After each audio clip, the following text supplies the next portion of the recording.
Hello and welcome to the Nielsen ratings. I can't even find the opening credits. That's how things are going wrong today. I've had some issues with my computer, so we're running a bit late. Let me bring in my other guests because I'm still tinkering with stuff here. First of all, my regular co-host, Stupendous Alicia. How you doing, sir? Chilling from inside the house because my air conditioner, I think my air conditioner compressor crapped out when the power went out during that hurricane. So I tried to fire up the AC like I normally do, and it just wasn't blowing. It wasn't making the full sound that it usually does. It's kind of like a low hum. I was like, that's not good. So I might have to get a new one.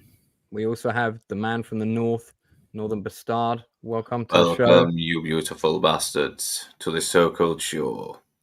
It's like a so-called show right now. And we also have the Inside Man. Greetings all. Hope everyone's well. How you all doing? Good to see you. Yeah, we're doing fine. In the chat. Good. Not too bad. It's been an interesting week. We'll get the first thing out the way first.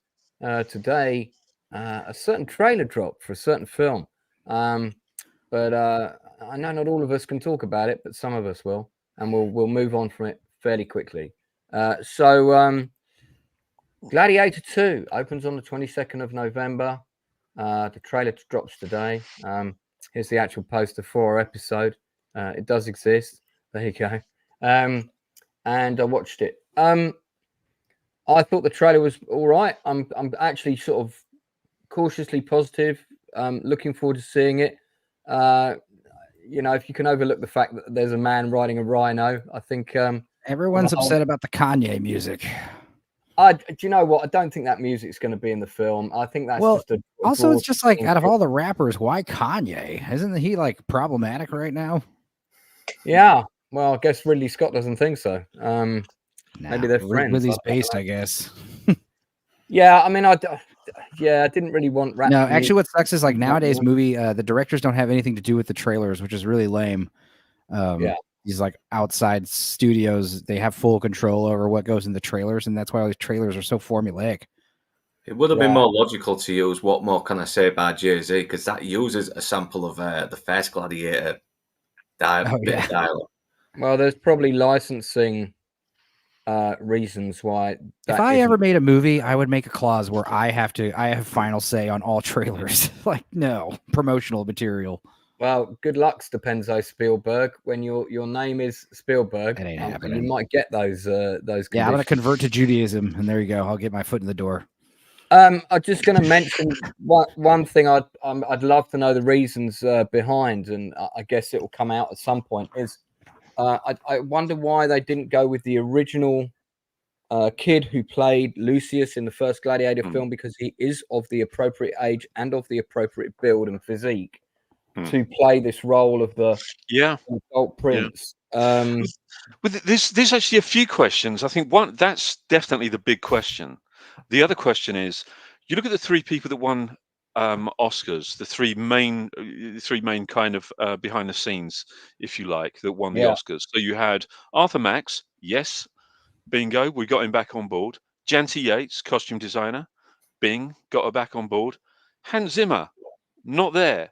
One of the biggest things about the first movie was the soundtrack, was the score, an absolutely iconic score. Now, you know, it's a classic. Why on earth you wouldn't maintain that continuity? I've no idea. Whether it was because he's contracted onto a couple of other jobs that you know, he couldn't actually do it. He was too busy, perhaps, or whether his fee was maybe somewhat larger than his original fee for the first Gladiator, and they couldn't afford him, or maybe he's fallen out with Ridley Scott, which I'll probably go with the latter, if I'm completely honest. Yeah, I mean, I know that Hans Zimmer now is not the same Hans Zimmer as he began his career with, and by that I mean you're not saying, Hans, will you come and do a score for me? It's now Hans Zimmer Studio Productions, and was it Air Studios, isn't it? Is it Air Hans Zimmer tour. He goes on tour now and does live shows. Yeah, he does. He makes the bulk of his money nowadays. That would command better fees. I would imagine. I got Great a friend funny who now. plays lead violin with his show. Yeah, I mean, we tried to get tickets actually to go and see one of his shows, and I think it was 680 quid. Bloody hell!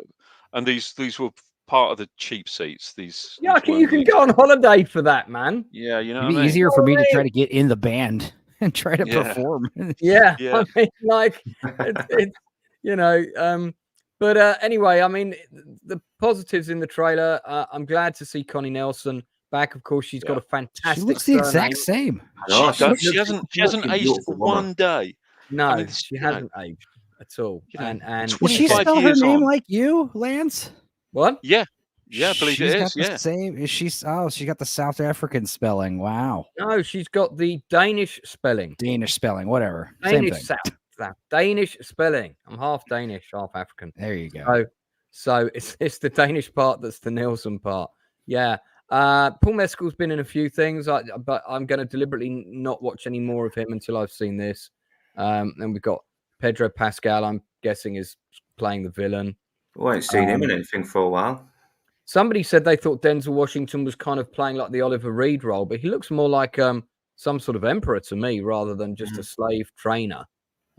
So he certainly looks like a man who's got position of authority. I really don't want to know any more about the film than I've seen, so I won't be watching any other trailers. Obviously, this is entitled Rich Kid #1.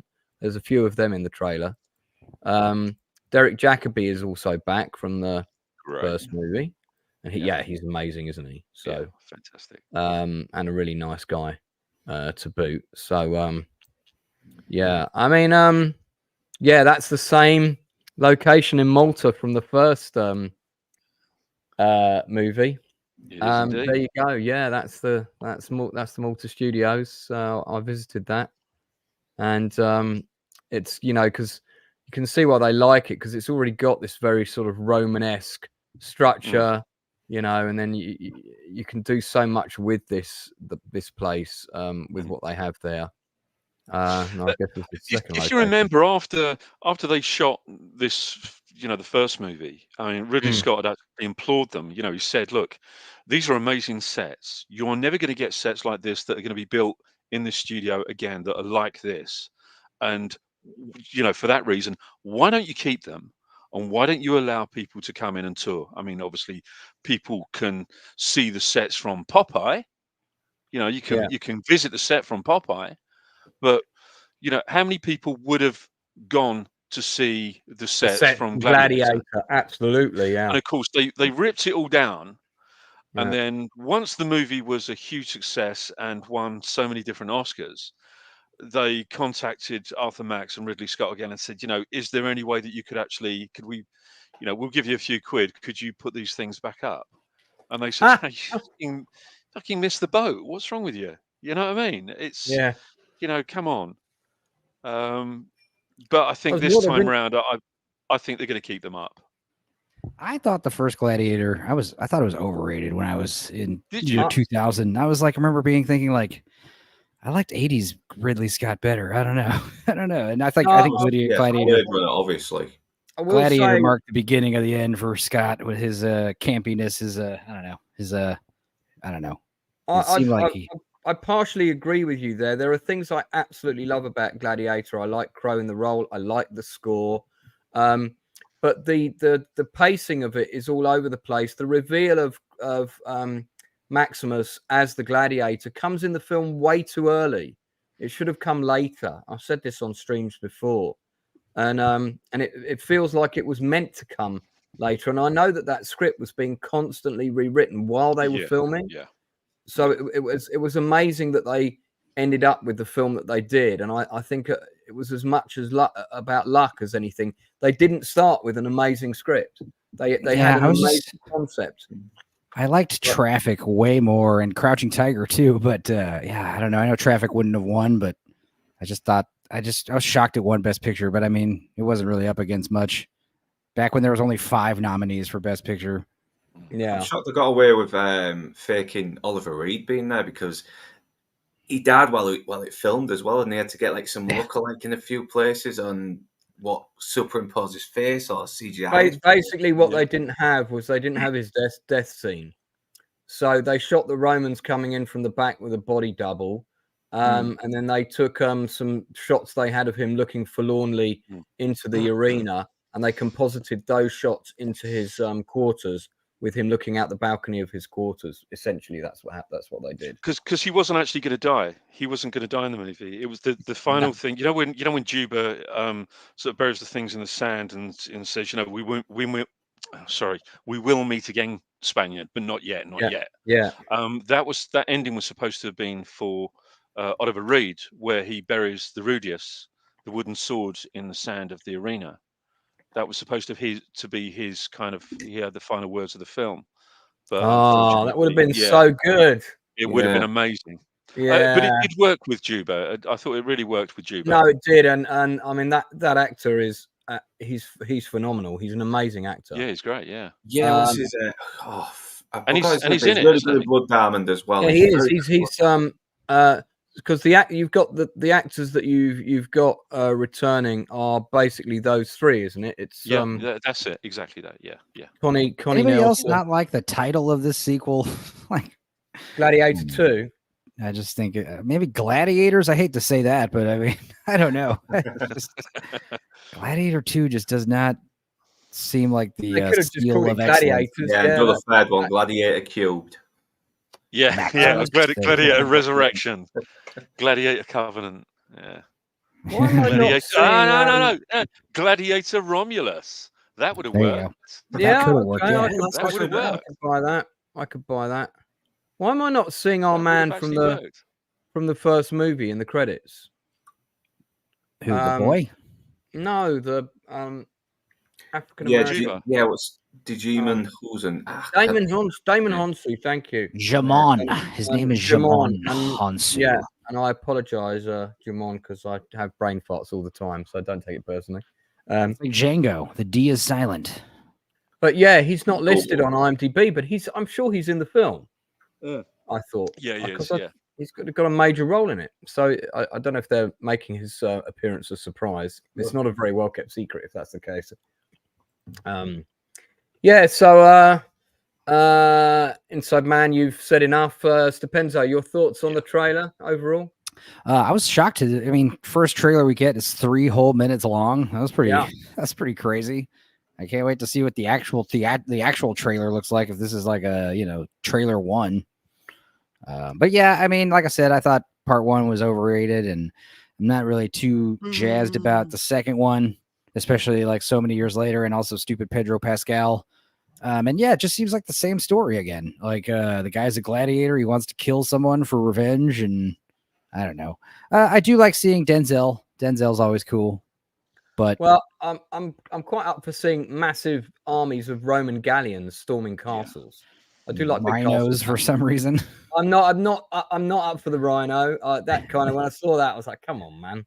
Please. Yeah, if it was just a random rhino, if it was just a rhino, that'd been fine. The fact that there's like a dude riding it, it's like, okay, that's just silly. Yeah, I felt like we were territory. I felt like we were in was it Attack of the Clones when they're in the arena with the monsters? Well, yeah, because that would have been cool if it was just like, hey, fight a rhino. Like, okay, that's scary. But the fact that someone's riding it. That was the scene that didn't make it into the first movie, wasn't it? They just couldn't afford it. Right. It was all kind of worked out and everything, but I knew that the whole somehow reason why he did the sequel, so he could just do all the stuff he wasn't able to do in the first movie. I think the only reason that he's done a sequel is because he's desperate for a hit. He really, really does need a hit. He needs not just a critically acclaimed movie. You can be as critically acclaimed as you like, but if you're not bringing in the bucks, it makes absolutely no difference. If there's no arses on those seats, what difference does that make? A director of Scott's standing with his original track record does not want to go to his grave knowing his final film was Napoleon, surely. No. Yeah, and also it's just like, you have this when you're Mr. Hotshot, you get final say on everything, but when your last few movies are not great, then the producers and even the actors would might tend to push back on your suggestions. Like, I'm sure when Ridley Scott was making Gladiator, the first one, it's like whatever he says goes, like he's the guy, he's the visionary. But now it's like, who cares what Ridley Scott wants to do? I mean, his last movies have sucked. Yeah. Well, Yeah, I Crow did quite a lot of rewriting for the first Gladiator film. He was rewriting his lines all the time, from Good. what I understand. But Yeah, there was loads of agreements. Loads of agreements. Loads of disagreements. I'm sorry. Loads of Yeah. disagreement. Yeah. Yeah.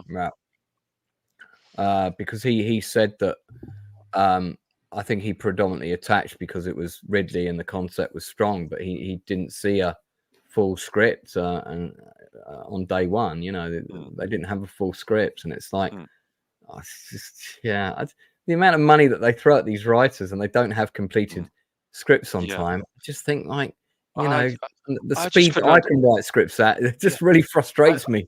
I just couldn't understand that they actually had a release date locked in. They had a locked-in release date before they even had a completed script. How on earth can you do that? Why would you do that?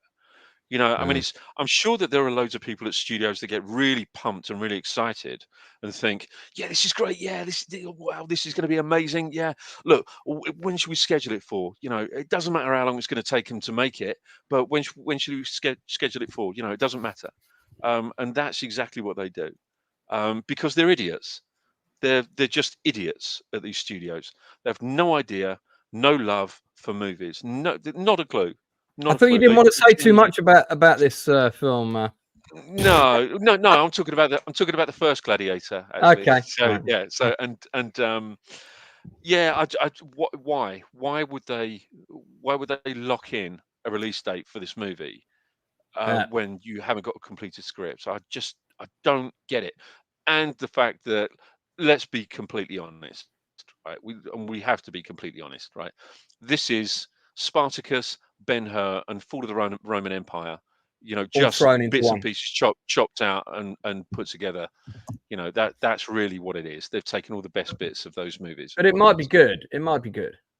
This one might be good. Yeah, this one might be good. You know, as you say, hopeful, really hopeful. Yeah, I'm hopeful. Got some great suggestions here for alternative titles for the movie. Gladiator 2, Electric Boogaloo is possibly my favorite.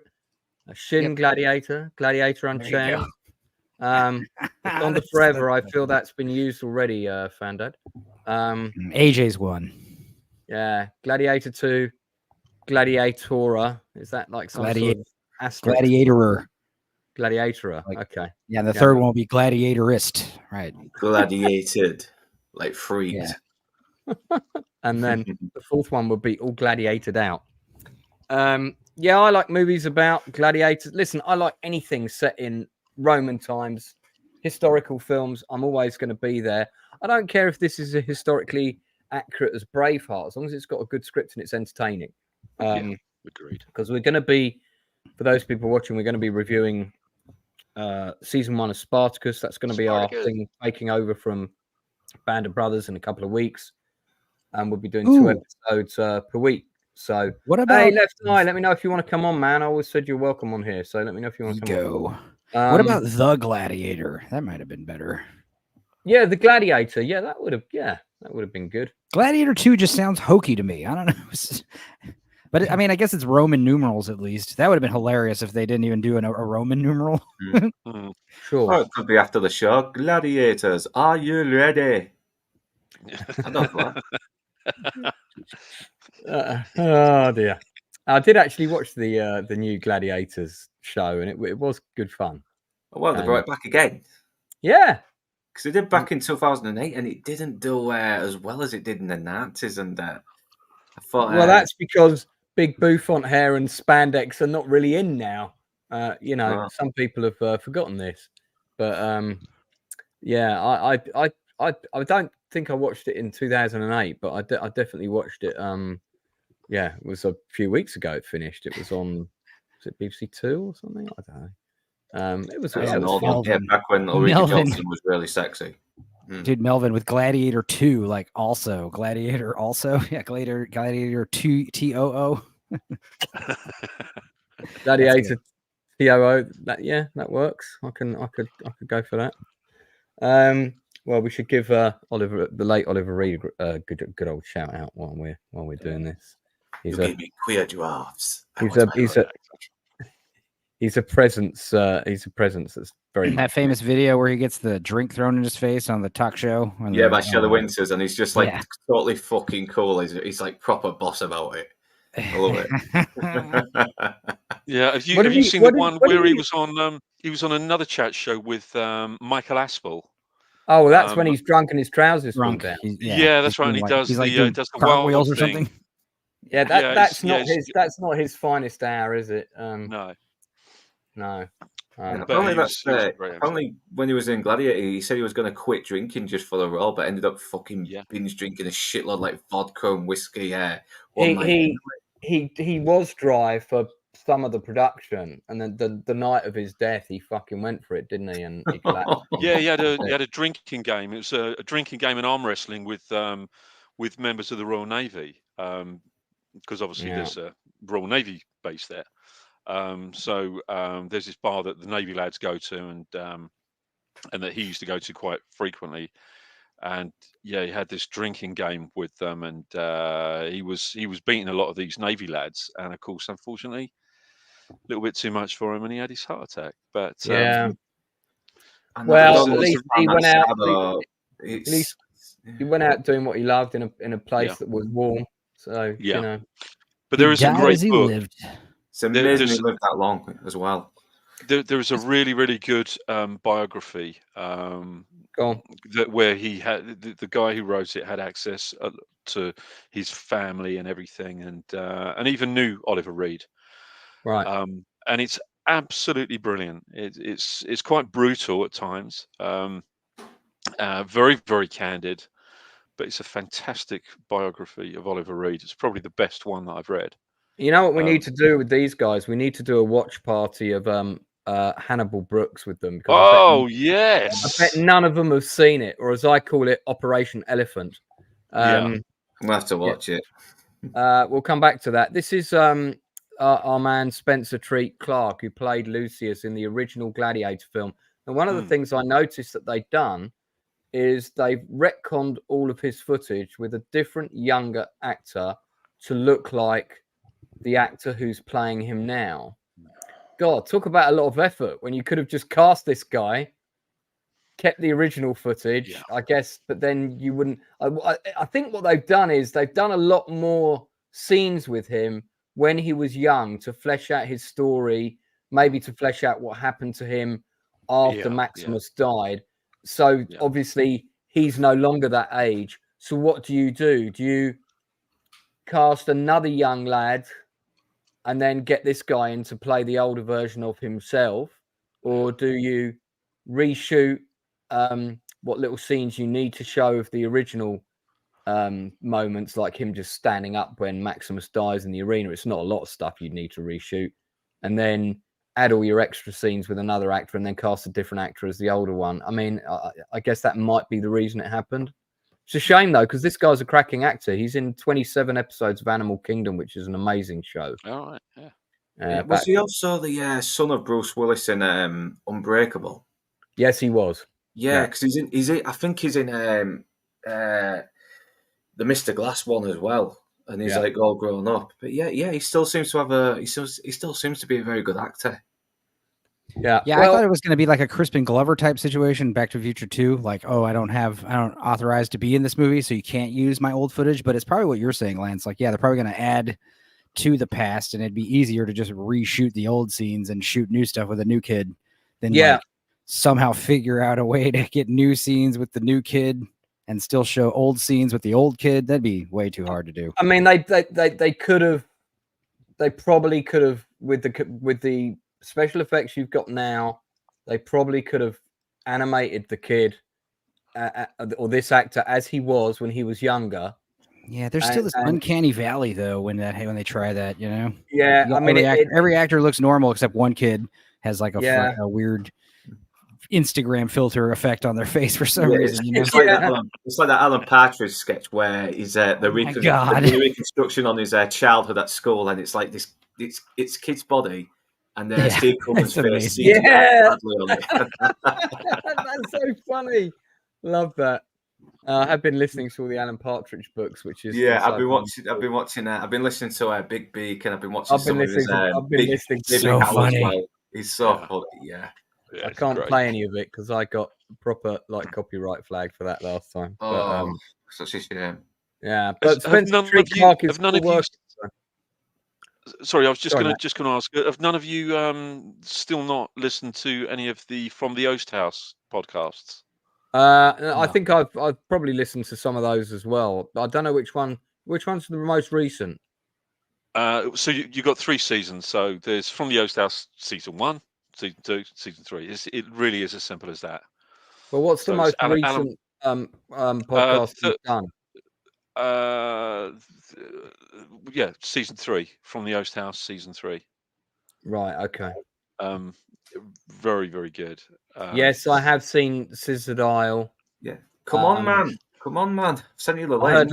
I heard Leslie Headland's making a sequel to that. So, yeah. Gladiator 2, the trailer, it's out. Check it out. Like I said, I'm cautiously positive. It looks epic for sure. It looks epic. We'll see if the big army stuff. The army stuff looks good. You've got Paul Biddis working on it, who has been interviewed on my show, and I was trying to get him to talk about it, but he wouldn't because he's was under contract not to say anything. So Fandad is in the house. Hi, hello everybody. Did you see the trailer for Gladiator 2? Didn't you come on and talk to me about it earlier? I did, yeah. I watched it with you. That's how bad my memory is, mate. That's shocking, man. That was only a few hours ago. Yeah. So, what are your thoughts on it, mate? I really like the look of it. I think I'll probably will go to the cinema and see it. But it's got to be on a big screen, isn't it? Having been duped by Napoleon, I'm still treating it with a bit of trepidation. Well, indeed. Let's hope he's pulled it out of the bag because, like I said, it does look really, really good. Okay. But that kid, what's it called, Spencer Treat Clark? Yeah. He got he got pushed out because Ridley Scott liked the look of Paul Mescal in. So he was going to do it originally, then. I think. Well, I'm not sure if he was even asked to do it, but. Ridley saw Normal People. Paul Mescal starred in a TV show called Normal People. Right. And he said he just liked the look of him and thought he would use him for Lucius. And that's as much as I found out. But whether they were going to ask the other guy, I don't know. I mean, I think I'm right. And it may be that some people know more about this than me. That this production has been pushed back on several occasions. It was due to it's been in development hell for quite a while. I think it was due to shoot probably 2020 originally, because Napoleon was due to shoot prior. That got behind, and then that was originally supposed to shoot 2019. It got behind. Was supposed to shoot 2020, got pushed back because of the pandemic. And I think the plan was for Scott to do Napoleon and both of them, like one after the other. Battle of Britain. It was. I think he was supposed to be doing Battle of Britain before Napoleon. Right. So I don't know what's happened to Battle of Britain. But then again, why on earth would you remake Battle of Britain? I'm sorry, I'm baffled by that one. Yeah. Well, indeed, that's a difficult one, isn't it? Yeah, because the original film is fantastic. Actually, there's a guy who wants to stream with me about that. So Inside Man, you'll have to come on that one. Oh yeah, please, yeah. Yeah, he's got a specialist knowledge of the topic.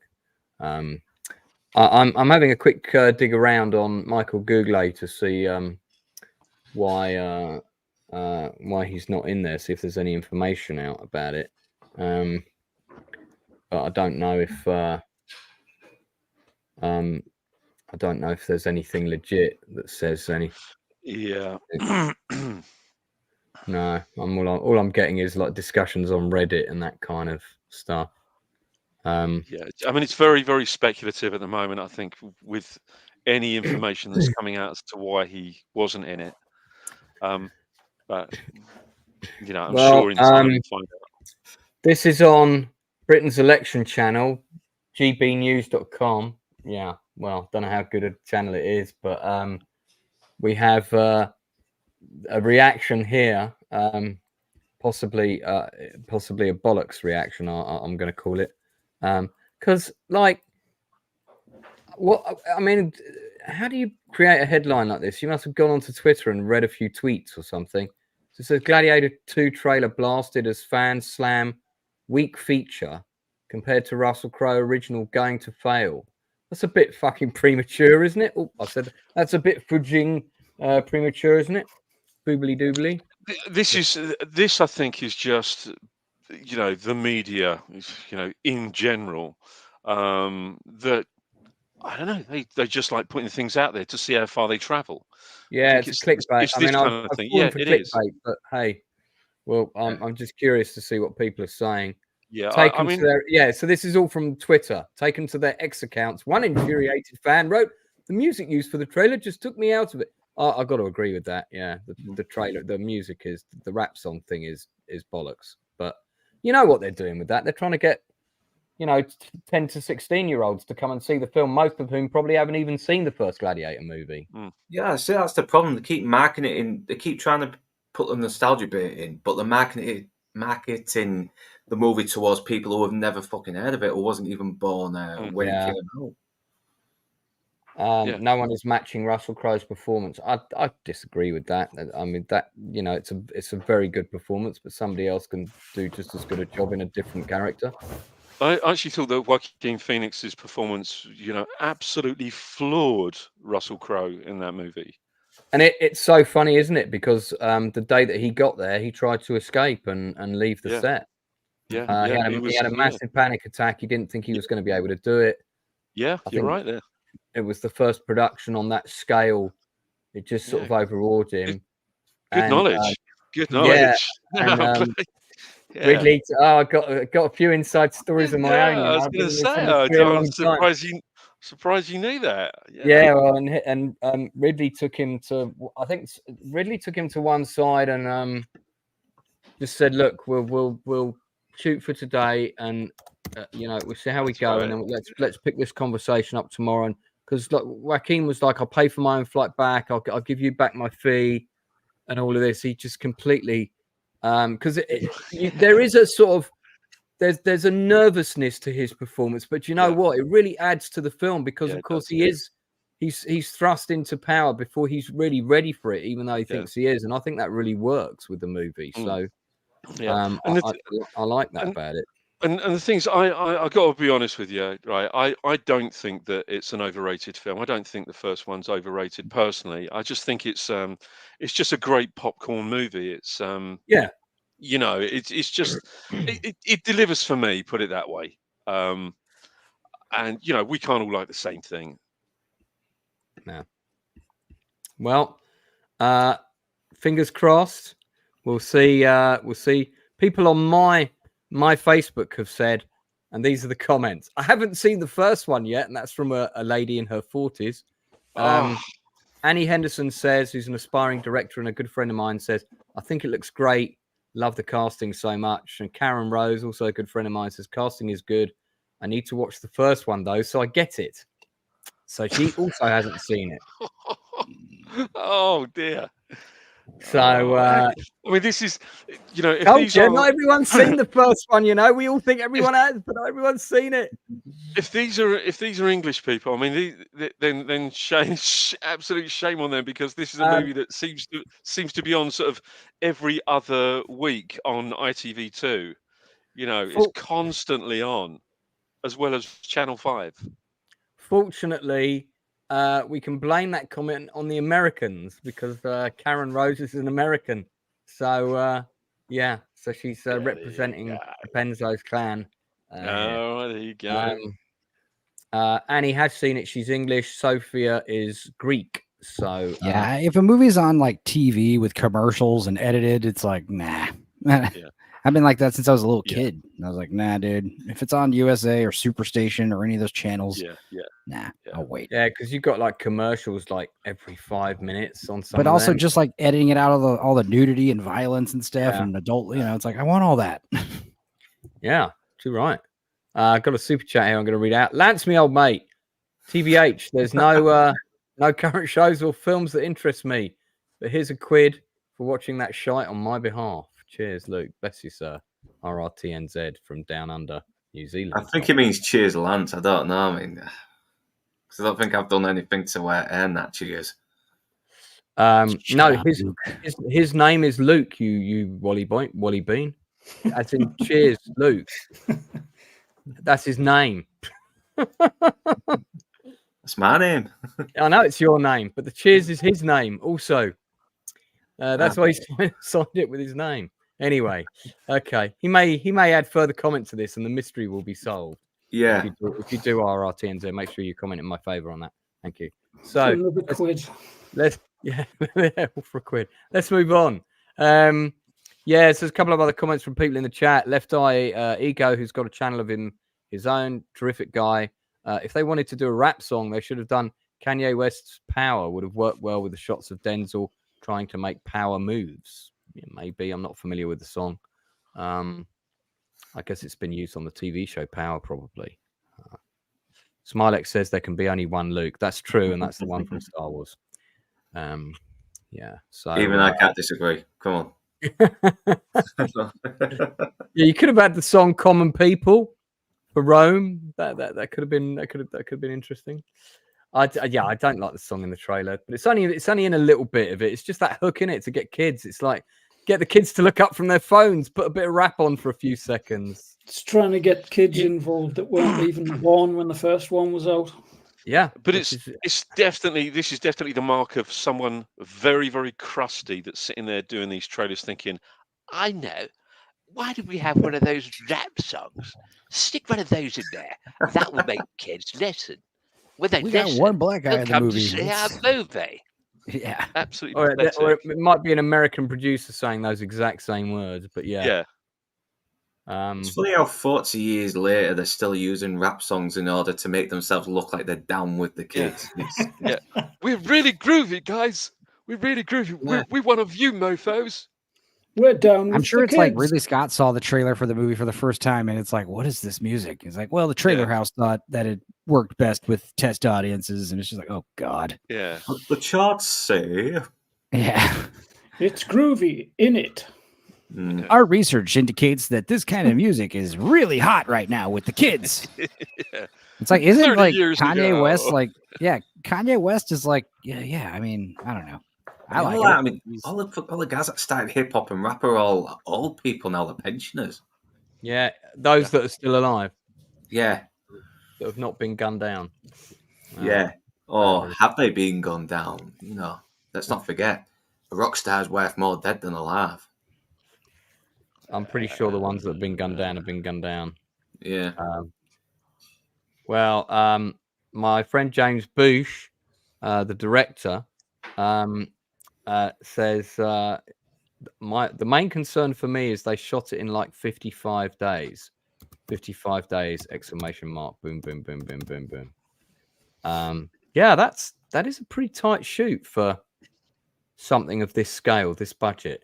But no, if you plan it properly and you're predominantly filming in, I don't know how many countries they shot in for this. I think three countries. So it's UK, Italy, Morocco, Malta.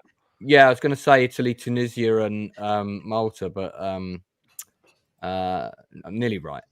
So that is pretty tight. I mean, that might be shooting days, so not including travel days and pre-production and. That's the benefit of having a really, really good first AD. If you've got a fantastic on the ball first AD, then life is a breeze. Well, in theory, I have had good first ADs. I've had terrible first ADs as well. Because in this has been in development since 2006. With Scott announcing that the script would be completed by the end of 2003 and would center around the son of Maximus being Lucius.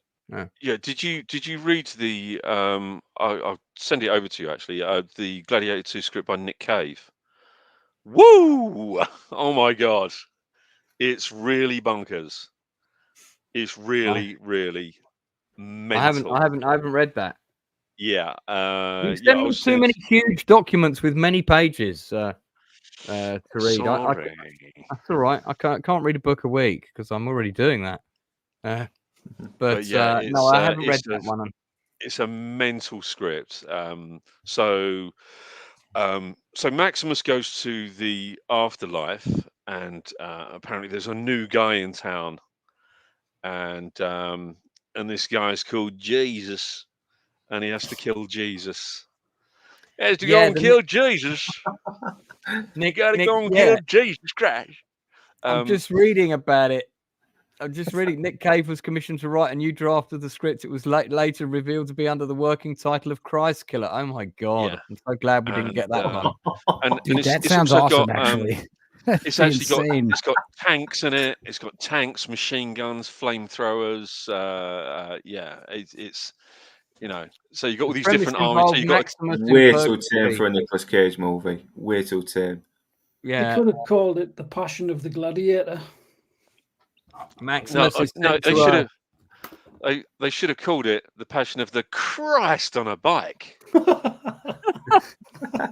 Maximus is sent to Earth tasked with stopping the moment of Christianity by killing Jesus and his disciples as their movement was gradually siphoning off the power and vitality of the ancient pagan gods. I mean, that's actually a really good story, but not for this. Not for this. No. That could be a really good mini series, kind of a right out there, like American Gods kind of vibe. That actually sounds very Terry Gilliam to me. It does. The script was ultimately rejected and scrapped. I wonder how much money he got paid for that. A lot, I bet. Yeah. Apparently when he sent the draft to Russell Crowe, the draft was sent to Russell Crowe, and he met up with him, and he said, "So what do you think of the script?" And Russell Crowe just turned around and said, "Shit, mate, don't like it." And that was it. That was his only. And he thought, right, okay, I'm not going to push him on it. I'm not going to try and sell the idea to Russell Crowe anymore. It was just shit, mate. That was he said that to Scott or to Nick Cave? No, he said that to Nick Cave. Right, fair enough. Yeah. But yeah, so he lives in Brighton now. Apparently, been in Brighton for a number of years. Nick Cave. Oh no, he has. I've met him. Yeah, I bumped into him. And you're absolutely right. He does live there. Yeah. I thought you meant Russell Crowe. I was thinking I've been to Brighton a few times. I've not seen Russell Crowe yet. I was thinking surely he can do better than Bryson. A bit pebbly, Russell. You got nicer beaches in Australia, don't you? Yeah. Only Nick Cage can swap the sandy beaches of California for the pebble beaches of Brighton, and still make sense. Nick Cave. Nick Cave. Oh, Nick Cave. C-A-V-E, Nick Cave. Yeah, sorry, man. Sorry, Smilex. I'm not keeping an eye on the chat, mate. There's some comments going on here. I think I've missed something. So where are we? Okay. Maybe it's just a conversation between everybody else. So people are talking about hearing something about that script. So it turned around and went into development hell until then, and didn't really get sort of reignited until 2017. It was greenlit in 2018 with a script by Peter Craig. By June 2019. It wasn't gonna begin until the script was ready, and then it kind of went into turnaround again until April 2021 again because of the pandemic. So this should have been shot before Napoleon. Really, that explains it. So obviously it was originally Universal. So as it's gone into turnaround, it's gone to Paramount. Yeah, it went to Paramount in November 18. It was DreamWorks that had it for a while. Yeah. Sold it to Paramount. That would have been it going into turnaround. Yeah. Yeah. So, all right. Well, that's Gladiator 2. We will be reviewing it on this channel when it comes out. We'll probably do a massive discussion on it, actually. So we'll look forward to doing that. Let's move on. What else have people seen this week? We are going to talk about Kevin Costner's Horizon for a little bit, but Stepenzo, let's go to you first, buddy. Watch The Bear season 3. The Bear season 3. Yeah. Now I still haven't seen season 2 yet. Yeah, the show, I mean, Mother didn't like season 3 as much. It's definitely not as good as the first 2 seasons. It's pretty frustrating. It's good, though, that it's bingeable, that it's all released at once. Because if it was weekly, man, people would tune out for sure. Because, like, you know, like not a lot of the show is taking place in the restaurant. You know, it's like they got a whole episode that takes place in a maternity ward. They got a whole episode that's like backstory of one character. They got a whole episode for, and, you know, it's fine. It is one of those shows that just, you know, makes you frustrated and hungry and just kind of, it's just like a lot of drama, a lot of stress. It's very stress inducing show. It's like Hell's Kitchen Nightmares or whatever, you know. Have you seen Boiling Points, Depenzo? Because I remember dude, here's what's crazy is they were talking about how like there's a cameo in season 3 of Bear that you're gonna miss. And it's like, no, I caught it. There's all these famous chefs that like play themselves, and they're in this they go to this big fancy dinner at this restaurant, and there's all these like actual like gastronomists there, and like, yeah, you see all these pictures of them, and briefly they do show Bradley Cooper in a picture from that movie Burnt. Like they acknowledge his existence in that Bear universe. It's weird. Right. Yeah. But yeah, Boiling Point and Burnt is the one I was talking about. But yeah, Boiling Point was great with the big 1-track movie with the buddy Flemyng. Yeah. And now apparently they turned Boiling Point into a show too.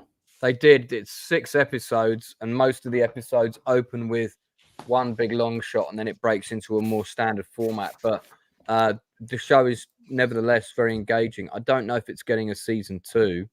I am in touch with the people who produced it, so I should probably ask them that question for a bit of insight. See, I thought the film was absolutely fantastic. I thought it was an amazing piece of original work. Yeah. I don't know, for some reason it just didn't do anything for me on TV.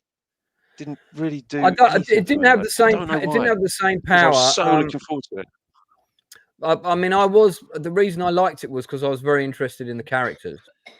Because I was very engaged with the characters in the film. So the film told me everything I needed to know about the people I was watching, and I was interested. I think one of the reasons the TV series didn't work, and people will accuse me for being biased, but they set Flemyng up as the enemy of Graham, really, in the film. Yeah. And he's not in the TV series, and I thought this is bollocks. And I think it would have been a lot better if Flemyng had been in it.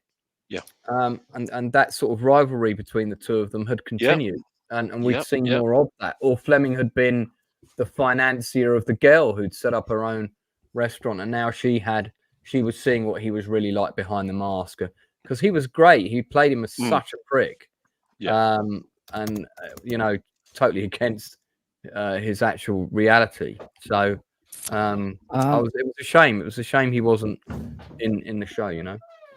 Well, something else me and Mom watched, because, you know, we just had this hurricane, right? And we had our power out for 12 hours, and a tree blew over in our tree and in our backyard. And what's crazy is the power came back on yesterday, and right after it did, we were all happy. And then the neighbor was caught on fire for some reason. So we had to call the what caught on fire?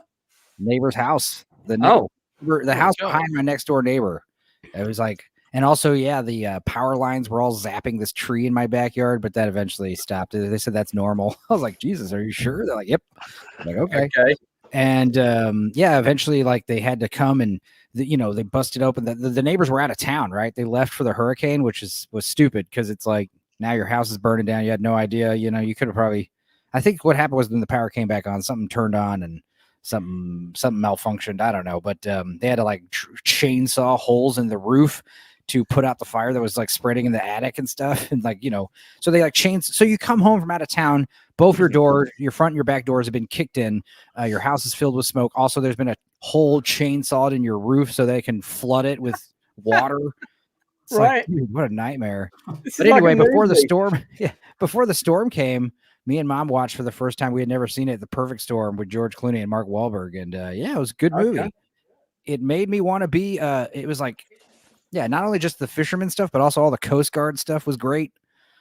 These guys that are going out rescuing dudes that are trapped in the ocean because they're stupid. They had like night vision goggles and scuba gear. I've got the book on which that was based. Hard to believe that film came out in the year 2000 now. Yeah, it's like 50-foot waves. Yeah, I saw that at the cinema on a pretty big screen. I've seen it again more recently. I really love the score to this film. Yeah, The music the score is great, who's and got it? also I love William Finchner and John C. Reilly. They're great Yeah. together. Also, I love how John C. Reilly. Everyone's like, "Oh, Mark Wahlberg and George Clooney are back together, like from Three Kings," and it's like, yeah, but also Mark Wahlberg and John C. Reilly are back together from Boogie Nights. You know, that's what I was more excited about. I find all the actors in this, they're really interesting to watch, just on Yeah. screen anyway. Really like William Fichtner. I'm a massive fan of John C. Reilly. I did a blog about my favorite character actors, part 1, and he's on the list. You know, this was back when John C. Reilly was mostly doing straight roles, but ever since then he's become more and more of a comedy actor. Well, Which is he's a always shame. been. He was funny before he started Oh, getting. yeah. Like when he got Reed, Rothschild, and Boogie Nights. Like specifically, like P.T. Anderson had worked with him before, but it's like, you know, he says before that, you know, John C. Reilly is like one of the funniest dudes, you know, you hang out with.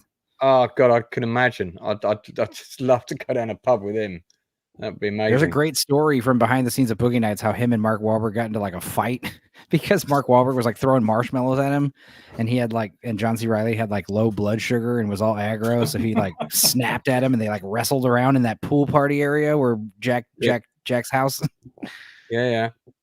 Great. Well, yeah, because they didn't get on that well on that film, if I remember rightly. But that might just be from that one story. So, what would you give Perfect Storm out of 10? Oh, I'd give it a solid 8. It was good. Yeah, the effects are a little bit dated, but for the most part, they hold up, I think. Yeah, it's one of those movies. It kind of like Master and Commander. Like it's just like this masculine urge to like live on a boat with a bunch of dudes, and just like what it's like, you know. And it's funny because they all died because their ice machine broke. I mean, what a shitty way to go out. Well, I mean, they went out to, because they had to go out and catch. If their ice machine had stayed working, they could have just like hung out in the middle of the ocean for a few days and rode out the storm and let their fish not spoil. Yeah, I mean, it's kind of like a Moby Dick story, you know. Greed. Yeah.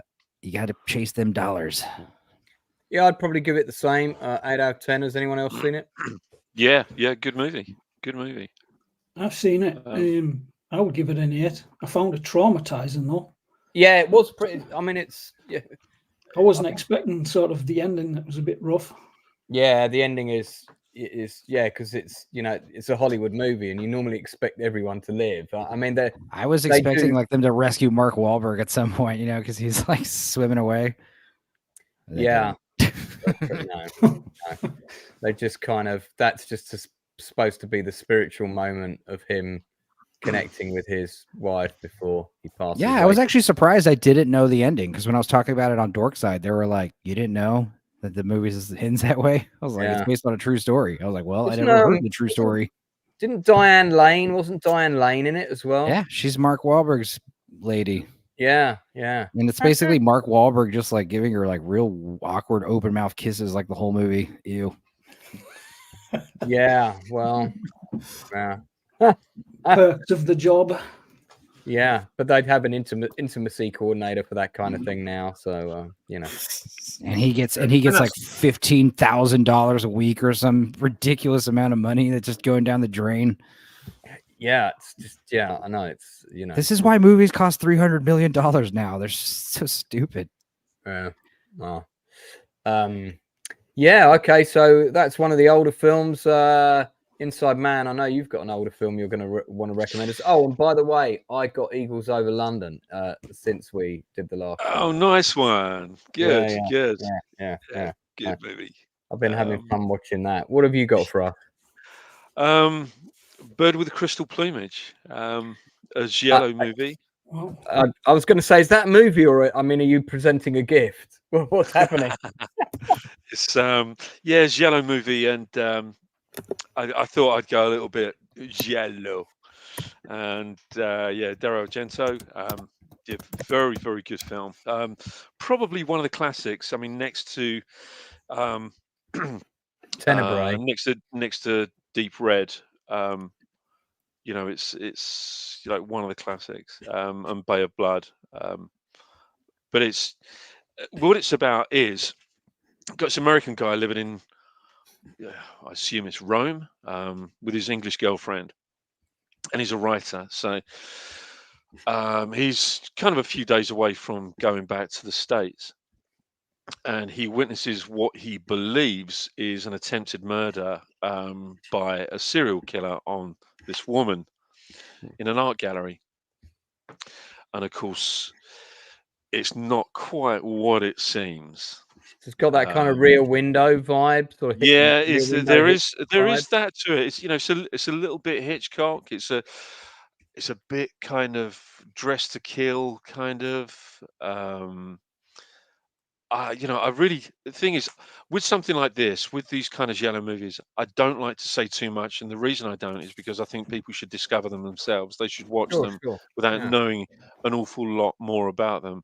But all I can say is that, you know, it's pretty well acted, it's pretty well dubbed, it's pretty creepy, yeah, and there's some pretty girls in it. So I feel like I've seen Susie Kendall in something else. I'm just looking up her biography. Yeah, she's done a lot of B movies. Spasmo. Oh God, yeah, I remember that. Spasmo. What a movie. It depends if you ever fancy a name change. I bet that's available for YouTube. I bet there isn't a channel called Spasmo. They called me that in middle school for sure. Oh man, don't say that. Hey, you won't believe this. She was in a TV series called Lance at Large. I mean, you know, that just sounds great. She was also uncredited in Thunderball, so she was a Bond girl. Right. Was she at the beginning though? You know, allow me to enlarge your vocabulary. Is that it? Is she that bad? No. She's one of the people in the casino. So one of the elegant ladies in a dinner dress that goes sort of wandering through. Let's have a look at some stills for this film if there's any more. Oh, that's an interesting. Look at that poster. That's a nuts poster. That looks very Tim Burton-esque as well. Yeah. Yeah. I bet he loves this film. Yeah, I would not be surprised if he looked at that image and thought, "This is the style I'm using from now on in my movies." But it is a very, very good movie, and it's a bit of a benchmark movie. You know, it's definitely, you know, a pretty high bar when it comes to giallo movies. You know, as I say, it's really this, Deep Red or Profondo Rosso and Bay of Blood, which is, you know, another very, very good giallo. That was the kind of birth of giallo. I love seeing the variety of different covers that they've done. So this is Susie Kendall. I definitely remember seeing her in little bit parts and stuff for sure. Bruno Erba. Sort of half expecting to see the cast from Space 1999 appear in this. Yeah. So what would you give it out of 10? Definitely a 9. Okay. It's pretty creepy. It is pretty creepy. Stepenzo, what would you give Susie Kendall out of 10? I mean, what would you give the movie out of 10? I haven't seen this movie, but I'll check it out. It's okay, on what YouTube. Would you give Susie Kendall out of 10? 10. I'm guessing it's very psychedelic as well, like Suspiria. Right. Yeah, you like it, Enzo. Yeah, and if you like Suspiria and Tenebrae, then you'll love this. But you know, this is kind of like one of the best. This is one of the best giallo. Yeah, I've definitely got to see this film because and it is on YouTube. It's on YouTube. The whole film is on YouTube. Yeah, the whole film's on YouTube. Awesome. Oh, can somebody get us the link for that and we'll whack it in the chat? Maybe one of my mods can grab it. One of my mods can find it and grab it, and we'll put it in the chat. Bird with what was it? Bird with a bird with the crystal plumage. Yeah. So, yeah, there you go. Did Argento have something to do with the original Dawn of the Dead? I think he wrote part of the score, didn't he? But I'm sure there's an Argento cut. And it's the same guy. Are you talking about Romero's Dawn of the Dead? No, there's Argento did his own Living Dead, didn't he? what's it called? Well, It's not City of the Living Dead, isn't it? Yeah, but Dawn of the Dead was directed by George A. Romero. Romero. Yeah. But Sure, Argento was like you're right. I keyboard or a musician. I have a feeling he might have done the score. I don't know why, but that rings bells. I'm just going to check in the credits. Curious to know. He did do a yeah, Living you're Dead right. movie. You're right. You're right. He did. Which Dario one? Argento. Yeah, he did. Which one? Because he had a band. That's right, called the Goblins. That was it. That's right. Yeah, that's the Goblins. And the Goblins did the score for Dawn of the Dead. That's right. Yeah. So it's that classic. Classic. Sorry, go on, jump in. Yeah, I was going to say it's that classic little tune on the xylophone, isn't it? That did it. I think so. Yeah. Yeah. Which happens to be your ringtone, Lance. Funny enough. My ringtone. Nah, dude, his theme is the Star Wars. No, it's not. It's Star Trek: The Next Star Trek. Generation. Same thing. Yeah. No, your ringtone when you call me is I've assigned that one to you. Funny enough. That's thanks, man. I don't know why, but I find that very insulting. I feel like my ringtone needs to have more dramatic. I randomly kind of pick these different ringtones, like my. This is a good time to tell you, Inside Man, that when you call me, the ringtone is the theme tune to the Magic Roundabout. I feel touché, sir. I've got a tale about that. Stepenzo, have you seen the Magic Roundabout? You really need to. No, I don't think so. Oh, it's a children's TV program that went on for a couple of decades, and it's like, see, I never watched kids show because when I was a kid, I was watching, RoboCop and stuff like that. No, this is like the sort of thing you watch when you're 3 or 4. No, that's what I'm saying. When I was 3, I was watching RoboCop and stuff. I was watching Aliens and what else?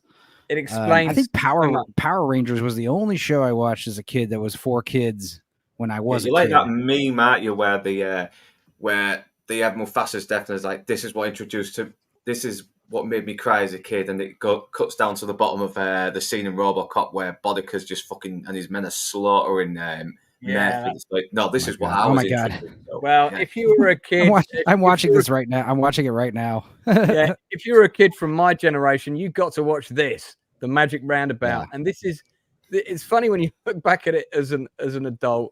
This is clearly made by a group of creatives who were totally off their tits on drugs. Yeah. 100%. Because everybody's like, one of the characters was called Dylan. Yeah, one of the characters is called Dylan. That's the one. And he used to walk around going, "Hey man."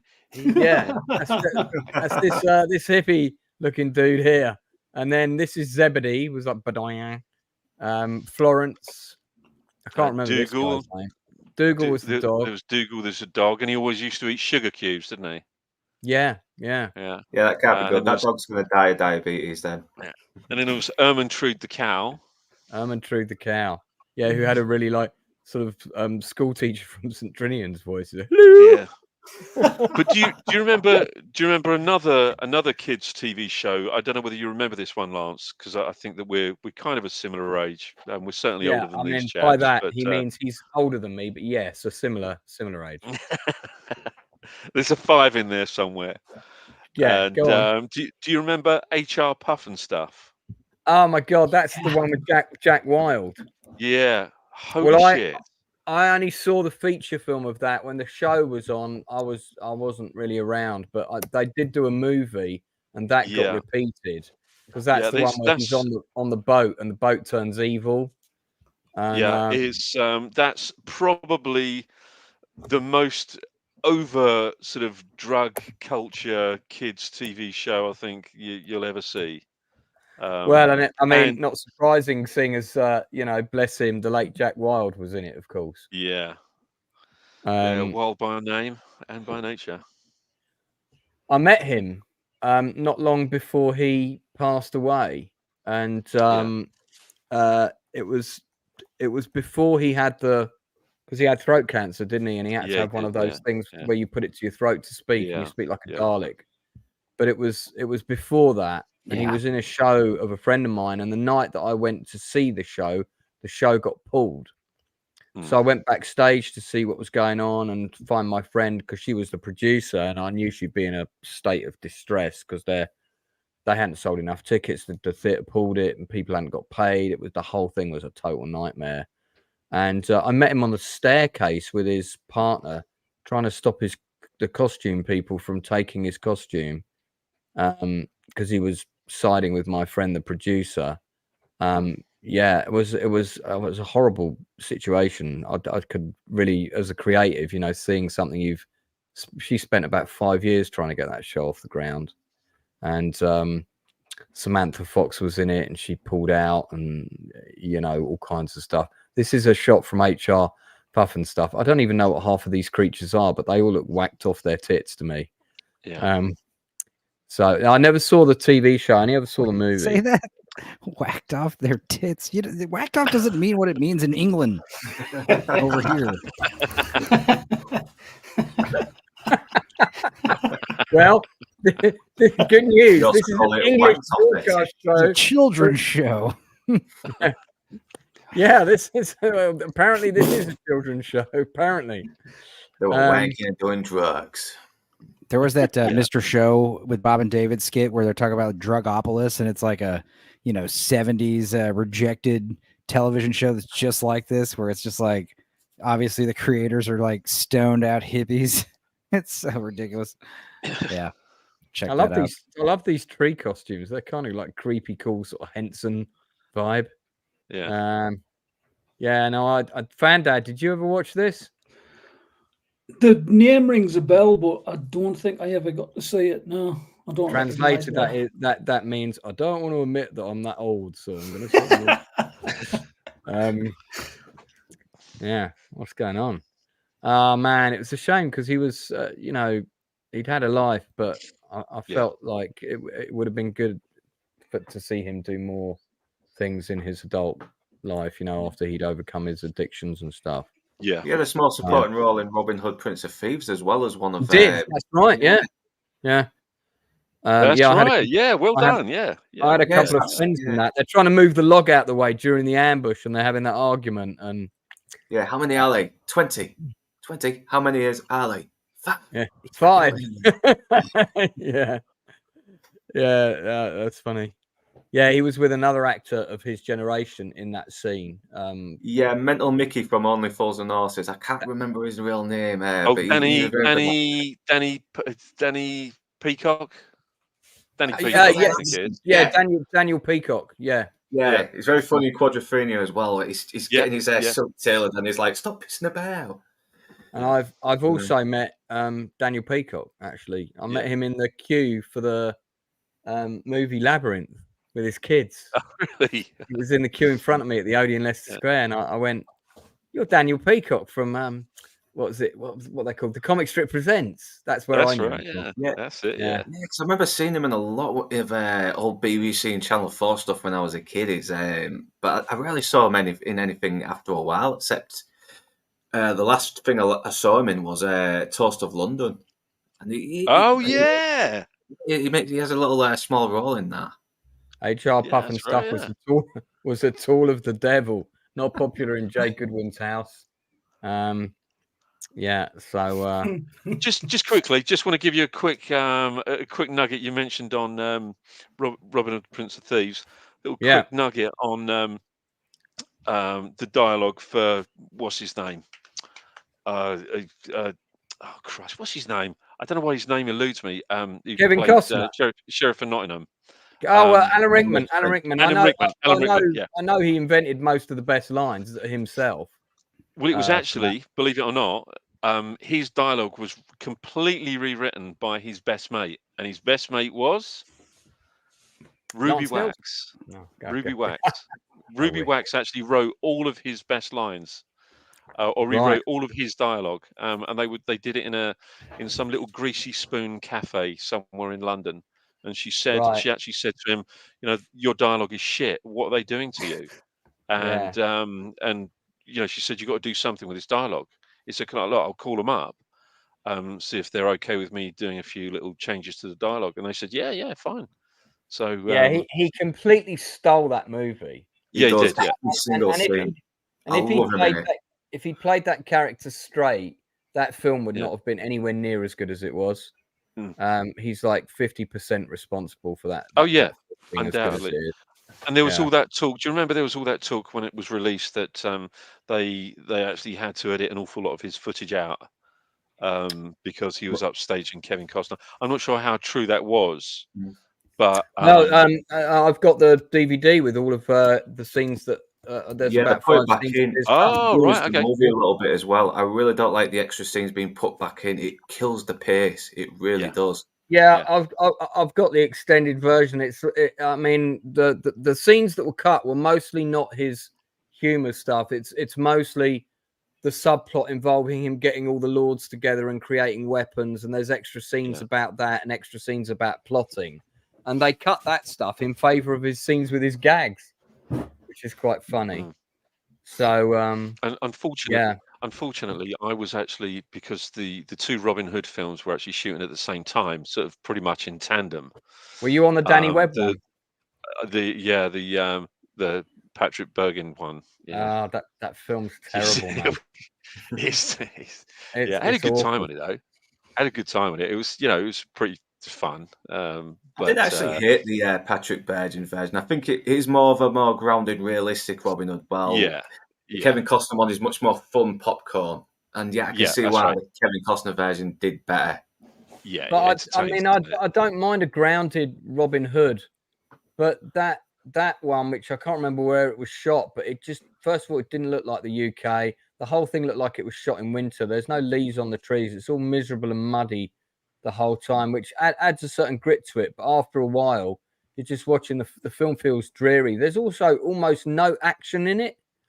Like what action there is in it is extremely limited, very badly directed. There's no chemistry between the two leads. Yeah, and of course, if you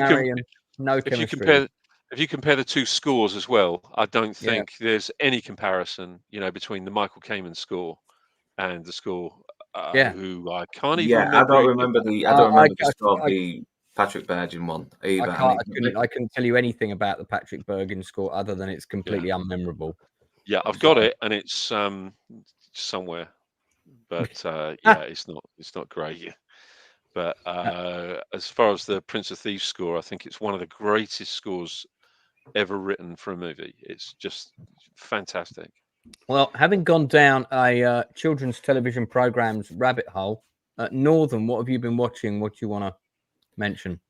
Well, it's not exactly a kids' TV show. It's actually more grown up. It's an old. No, I mean, you can talk about anything. Yeah, Coffee with Pam Grier. I watched it last Saturday. Yes. Yeah, sexy black nurse who roams around as a vigilante at night, getting revenge on the drug dealers that turned their sister into a junkie. And Dirty birdie. She's so good in it, man. She's so good in it.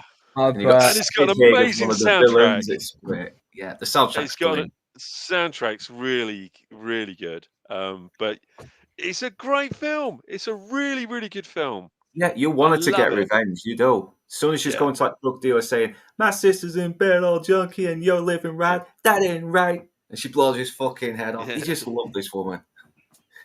I like that accent. I feel you can do better, but I'd rather not. Don't want you getting too turned on about it. Okay, it'll be very fun. Yeah, don't get me have a very funny relationship. Don't get me excited. Pam Grier is the boss. I absolutely love Pam Grier. She's still around. She is. God, what I wouldn't give to interview her, honestly. She's still got that spice. She's getting old now, but she's still got that spice from the look of her. Yeah. Get her. It's a terrific film. I mean, because Foxy Brown was actually supposed to be the sequel, wasn't it? It was supposed to be the sequel to Coffee. Yeah. But of course, they kind of come up with some smart-ass idea of, changing the title of the film, changing the name of the character, and it just didn't end up being the sequel. Basically, so they didn't have to pay the original writer, wasn't it? Because because he created the characters. So I think don't know. Pam Grier had a hand in writing it as well, but she's uncredited. So Yeah, I mean, she probably just tweaked some of her lines, but she looks amazing there. You could land. she's helicopters. gorgeous. Yeah, I love that scene where she's pretending to be an exotic prostitute for King George, and all the girls are fighting with her, and she puts these wigs in her after on. I love that. I do like that King George song. King George. Yeah, it's definitely got a style you can't. Yeah, this guy's a fucking. This makes me laugh. When he was watching Pam Grier kick these other girls' asses, like, oh, I like her. She's got some spice in her. It's like, he's as camp as a £9 note in this movie, Alan Arbus. But he's great. All just kind of works really. He was in MASH. You guys might remember he was one of the main characters in MASH. This actor on the right. But it's funny, I mean, you go back this far. What was this? 73? Is this, Luke? 73, 74? Yeah, and and they, they're talking about strong female characters. Oh, where? I know, right? Strong female characters. I mean, come on. I mean, Pam Grier has never not played a strong female character. I mean, but you're forgetting. You're forgetting that Jennifer, what's her name? She played that character called Light Coffee when she went back in time in her time machine and did this first. So you've got to take that into account. Was that Frappuccino? Yeah, that was it. Frappuccino. Frappuccino. Oh man, that's the next fake movie we've got to review. Yes. Yeah. I love that scene where Sig Haig has King George in his car, and he's obviously going to kill him, and he's like, we're just messing with you. Then they just fucking drag him outside the back like that, and they just laugh their asses off while he's getting torn off across the road, the pimping suit.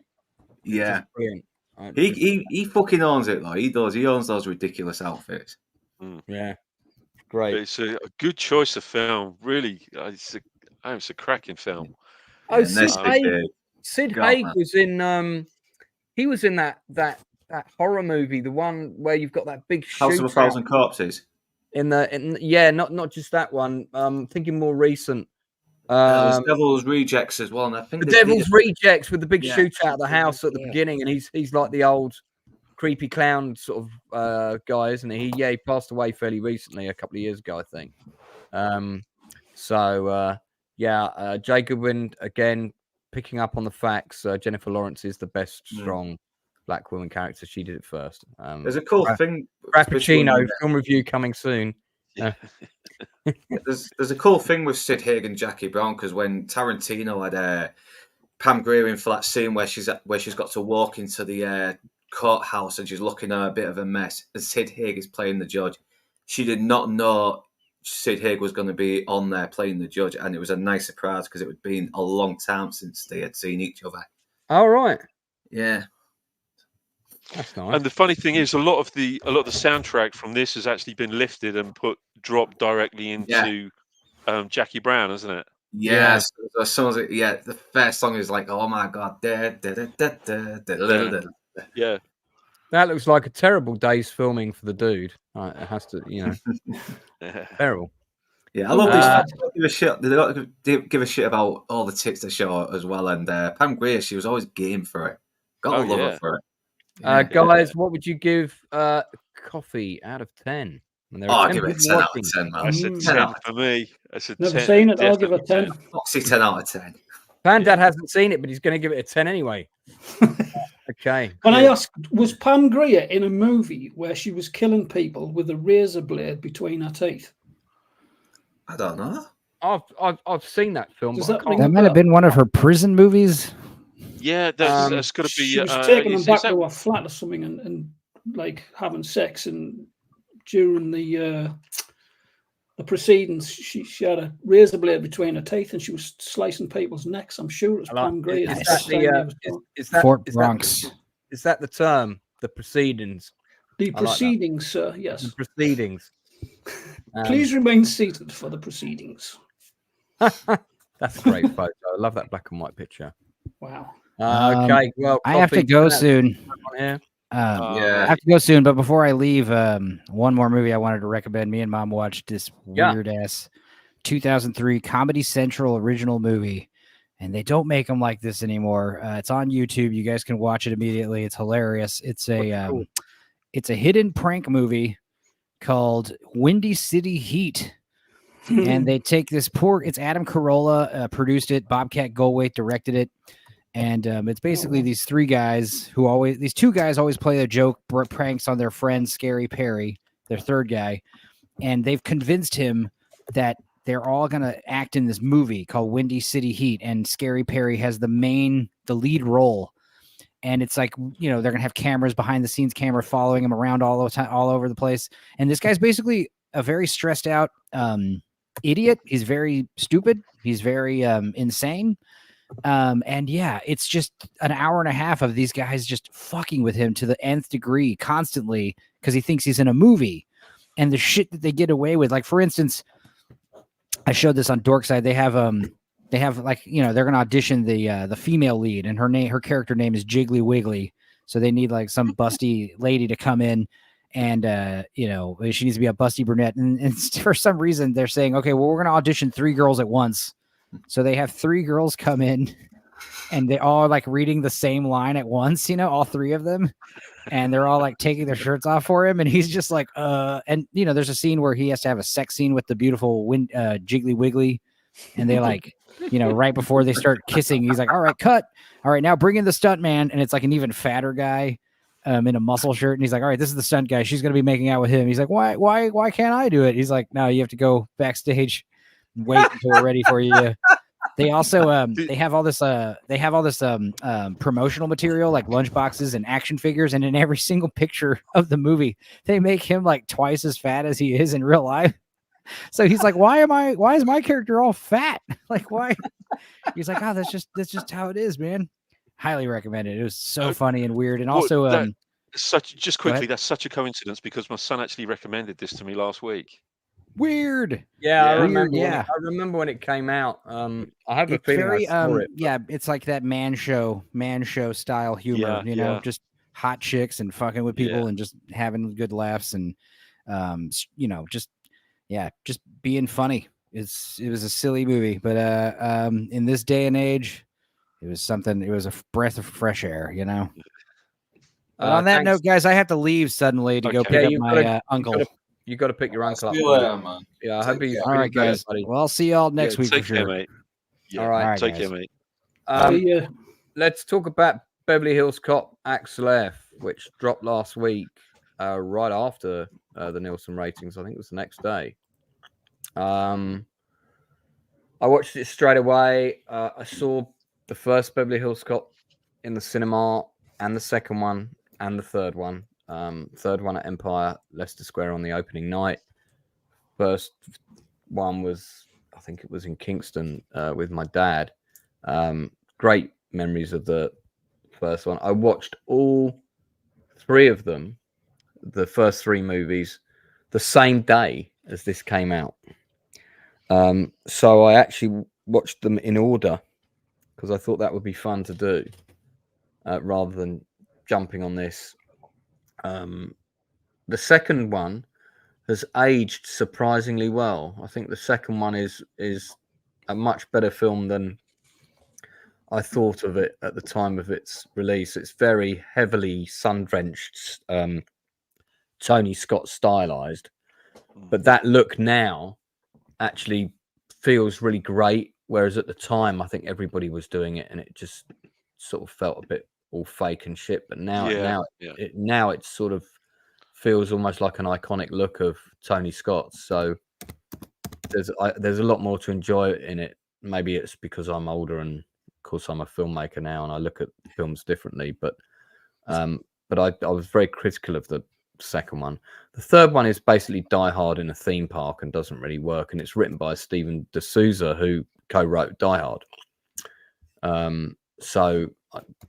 was never that keen on the third one. It was all right, but just didn't really work. And it's still I think the best thing in the third one was the villain, Ellis the World. I don't know, it's just some of the way the actor played the part. He was good. That actor's really good. I've mentioned that actor on the Nielsen ratings before. when we were talking about Working Girl, and I said he's the guy that talks about how the boss can see everybody when the girl goes in to pitch her business, and she's being watched on camera. And does he hear everything? Yes, he does, because the phone goes and he picks up the phone. That's that same actor. Yeah, so then we had Axel F. My thoughts on it are this. It was fun seeing the characters again. The script was very basic. Kevin Bacon made a good bad guy. But there was some things in it that I thought the action, one of the things I liked about the first movie was that the action was very grounded. The action was kind of realistic. And that I was hoping they were going to go back to that. But we had we had to have a really silly helicopter chase, and the more big the action in this film, the less I was interested in it. It was fun seeing the characters again. You had Bronson Pinchot come back as Surge. He was completely wasted in his role. They did absolutely nothing with him. He became a secondary character in the scene he was in. That scene could have been cut down, though, especially with that woman who was selling the house. She felt she should have been in another movie. She was again. The thing that made the first film good was that, aside from the banter between the leads, and it, on the whole, it felt grounded, it felt real. You keep sticking these absolutely mad characters in it, it becomes way too slapstick. I think it was fine. It was fun and it was fine, but I think it could have been better. But it was okay. I'd probably give it 6.5 to 7 out of 10. Enjoyed the actors. It was a fun film to watch, but there was way too much deliberate nostalgia. Like we had like 5 of the songs that were in the original movie, including the original score, all in this film again. Member Berry songs. So we go, oh yeah, that's that song. Oh great, But I was like, well, we don't need 5 of them, do we? The Heat Is On is fine, but we had like almost all the songs, and this helicopter chase was just ridiculous. But it was great seeing these guys again. But I just thought the script was a bit weak, and I just think they could have done something a bit more interesting with it. It wasn't as good as I thought it was going to be. It was fine. It was forgettable, very forgettable. Fun, but forgettable. Apparently 5 is in the works now. Is it? Okay. What are your thoughts, Northern? What did you think? Like I said, I thought it was a pretty fun movie. It's not the best. There was a lot of things holding it back. I didn't think Kevin Bacon was a compelling villain. He seemed really obvious. The moment you see him, you know he's going to be a villain. And what really annoyed me is how they made Taggart really naive and gullible, and how we didn't trust Axel over Kevin Bacon's corrupt cop who walks in with a really expensive suit and expensive shoes, and he's got these accusations of corruption, and he doesn't put the pieces together. You'd think he would, and plus he's known Axel for so many years. I think he would actually put his trust more in Axel before the Kevin Bacon character. It seemed very unlike his character. Yeah. Anyone else seen it?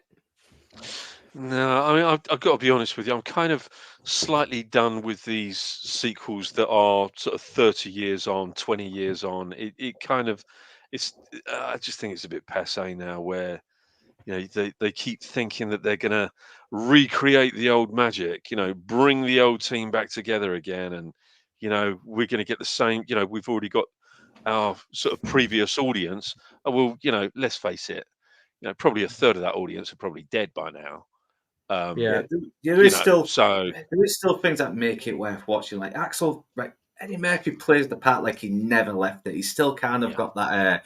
He still knows how to bullshit his way into places that would otherwise keep more people out. And he's still very resourceful and smart, despite a couple of times that his daughter undermined, but she gets a bit better during the end of the film, second half of the film.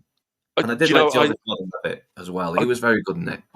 I don't doubt that Eddie Murphy is really good in it, but because he's actually a pretty bloody good actor. Oh yeah, The problem with Eddie Murphy is that he's made some really questionable choices in some of the movies in recent years. I mean, you know, he's at the time of doing Beverly Hills Cop, he was the biggest movie star in the world, bar none. He was the biggest movie star in the world. He'd just come off the back of being one of the biggest stand-up comics in the world as well, I think, wasn't he? Yeah, I mean, hilarious. Hilarious still fucking kills me when I watch it. Oh, it's brilliant. It's brilliant. Ice Absolutely cream.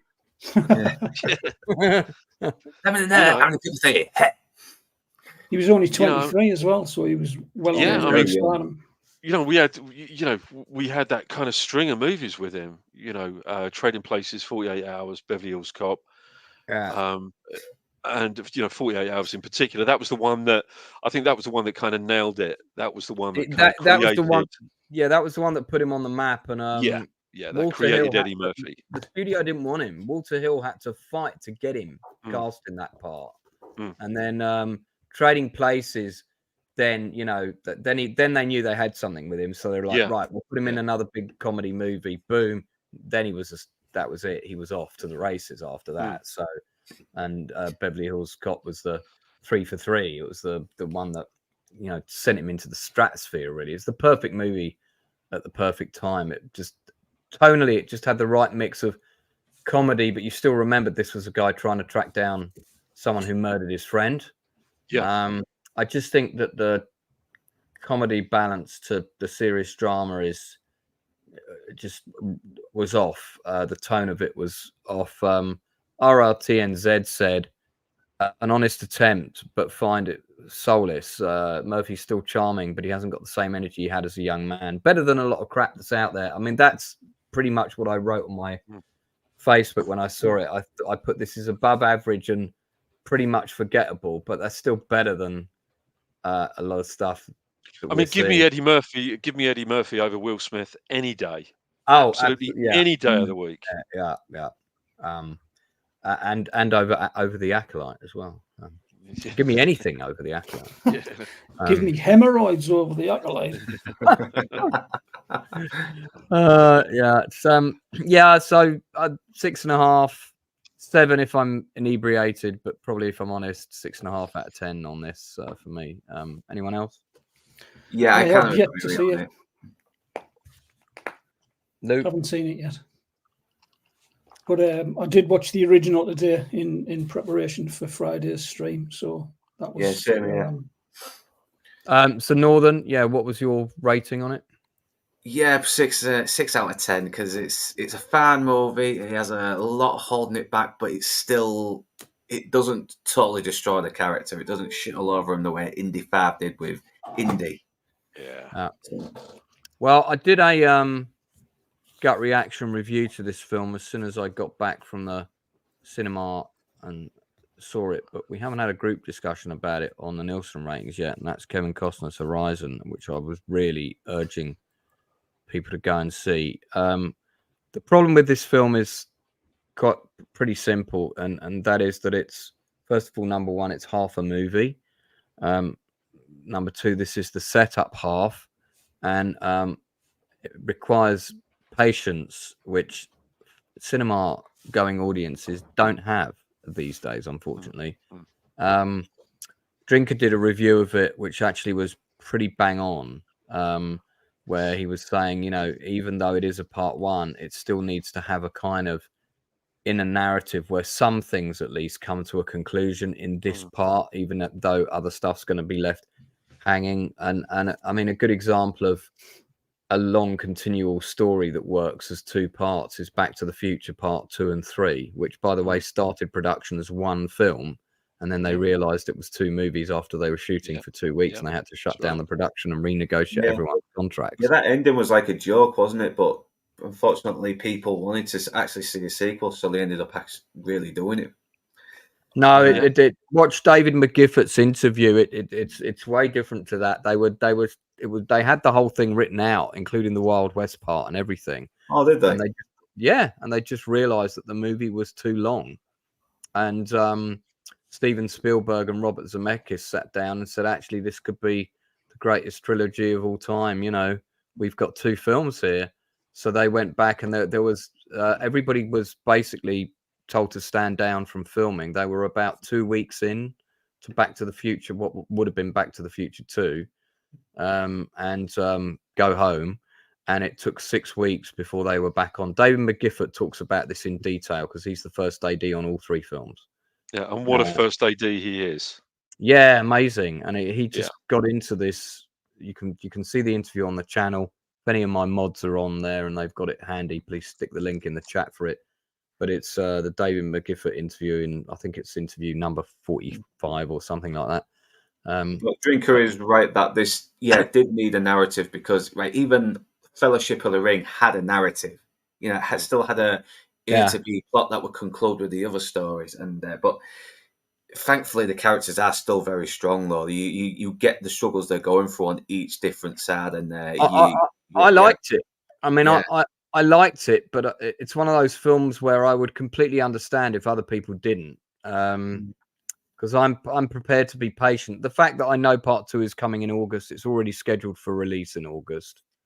We know that part is coming, so it's going to be 4 parts. But I'm guessing that if they cut down some of the more parts that dragged in the first one, and I'm guessing the second one will have that same problem as well, and did a bit of editing, that could have been one movie that felt maybe better paced. And I've not seen the second one yet, but I'm guessing that's going to be the case when it does.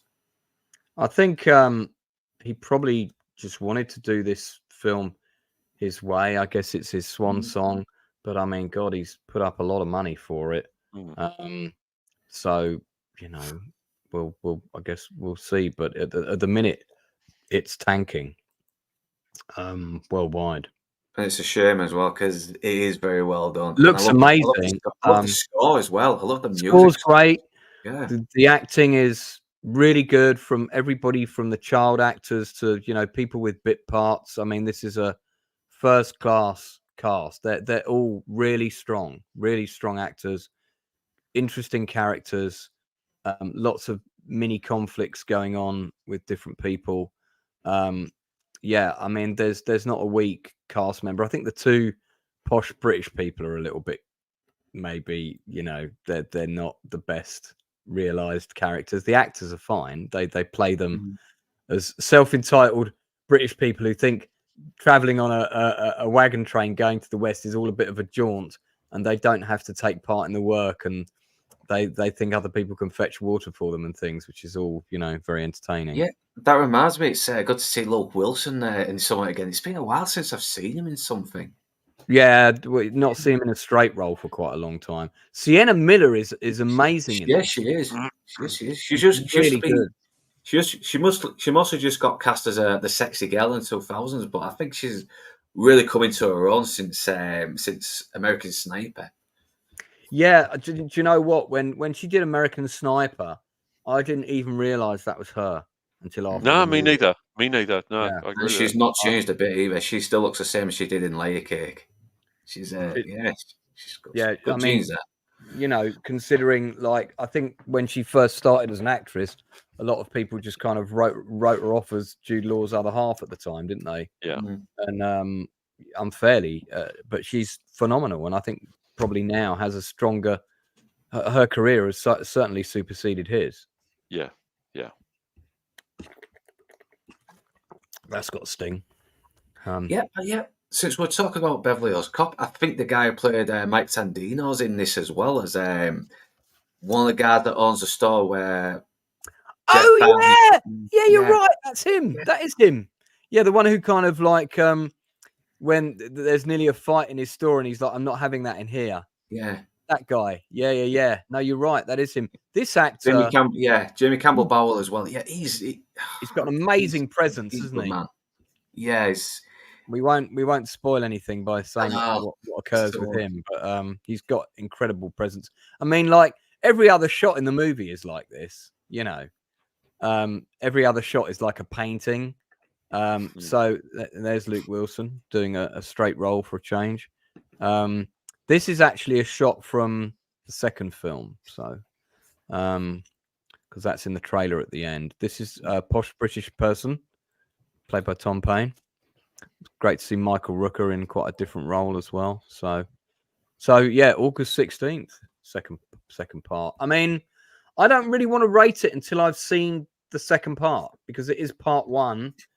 Yeah. I liked what I've seen. I get some people are going to go, but I'm in for part two. When I've seen part two, I'll give it a rating. I feel I don't really want to rate it until it is the characters that make it work, though. You know, the struggles they're going through. You know, the hopes. Yeah, and I'm invested in them all. I'm totally into them. They're all interesting. There's no character that it's their bit now. I'm not really interested in their bit.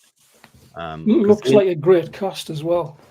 Yeah. So Danny Houston's in there. He is. Did you go and see it, Inside Man? No, I haven't seen it yet, mate. I haven't seen it yet, but I don't know. I just haven't been able to get around to see it. A time. I don't think it's probably not even in.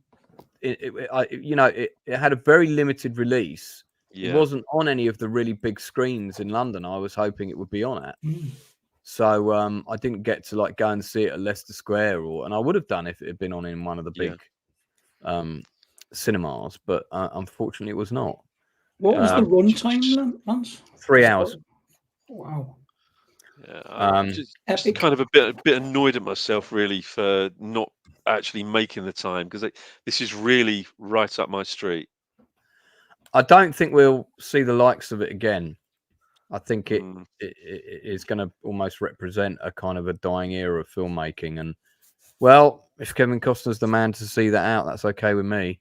But I'd rather see more people take risks like this. But it's an expensive risk, and most people don't have that amount of money in the bank, do they, Kevin? So, does anyone else have any movie they want to plug or TV show before we wrap up? Well, I had a little bit of a peek at. Let's see if you can by my clues. See if you can actually pick up on what movie it is. Right. All right. We're guessing. Okay. Right. Ready? Yes. So here are your names, Mr. Brown. Right. Right. Hold on. Good. Go on. What's your first guess? Magic Roundabout. First. Well, I mean, the obvious choice is Reservoir Dogs, but that's a bit too obvious, because the next line would be Tarantino going, "I don't want to be Mr. Brown. That sounds like Mr. Shit." And I don't think Mr. Pink sounds like Mr. Pussy. I don't think it was said in that voice. Okay, here we go. Next to continue. To continue. Mr. Blue, Mr. Green, Mr. Grey. Do you know what movie that is? Yeah. City on Fire. No. Captain Scarlet. Hey! It's the original, and it's a beautifully shot movie. Taking a Pelham 1, 2, 3. Oh my God! Of course it is. Yeah. I've not seen that yet. Is it with Walter Matthau and Robert Shaw? Yeah, old also, walnut face. It's also got my favourite character actor from the guy who plays the hotel manager in Pretty Woman. And I've been trying to find a way to get hold of him to get him on for an interview, because he's he took over the Taggart role in Beverly Hills Cop 3, didn't he? That's right, yeah. And they were sort of toying with the audience as to whether he was a traitor or not in Beverly Hills Cop 3, but ultimately it turned out he wasn't in the end. He's an awesome actor. He plays Matt Dillon's dad in the movie when he works at the beach club with our man from Rambo, the boss from Rambo, Richard Crenna. The Flamingo Kid. That's such a good movie. Oh my God, I haven't seen. So many people haven't seen that film. It's so good. Oh yeah, I remember that. Actually, you know what? I'll give that a shout out as well. Flamingo Kid. But the Taking of Pelham 1, 2, 3 we've talked about before, though. It's I mean, it's just such a. It's kind of become a little bit of a go-to movie for me. One, because it's got a really arse-kicking score. Oh God, yeah.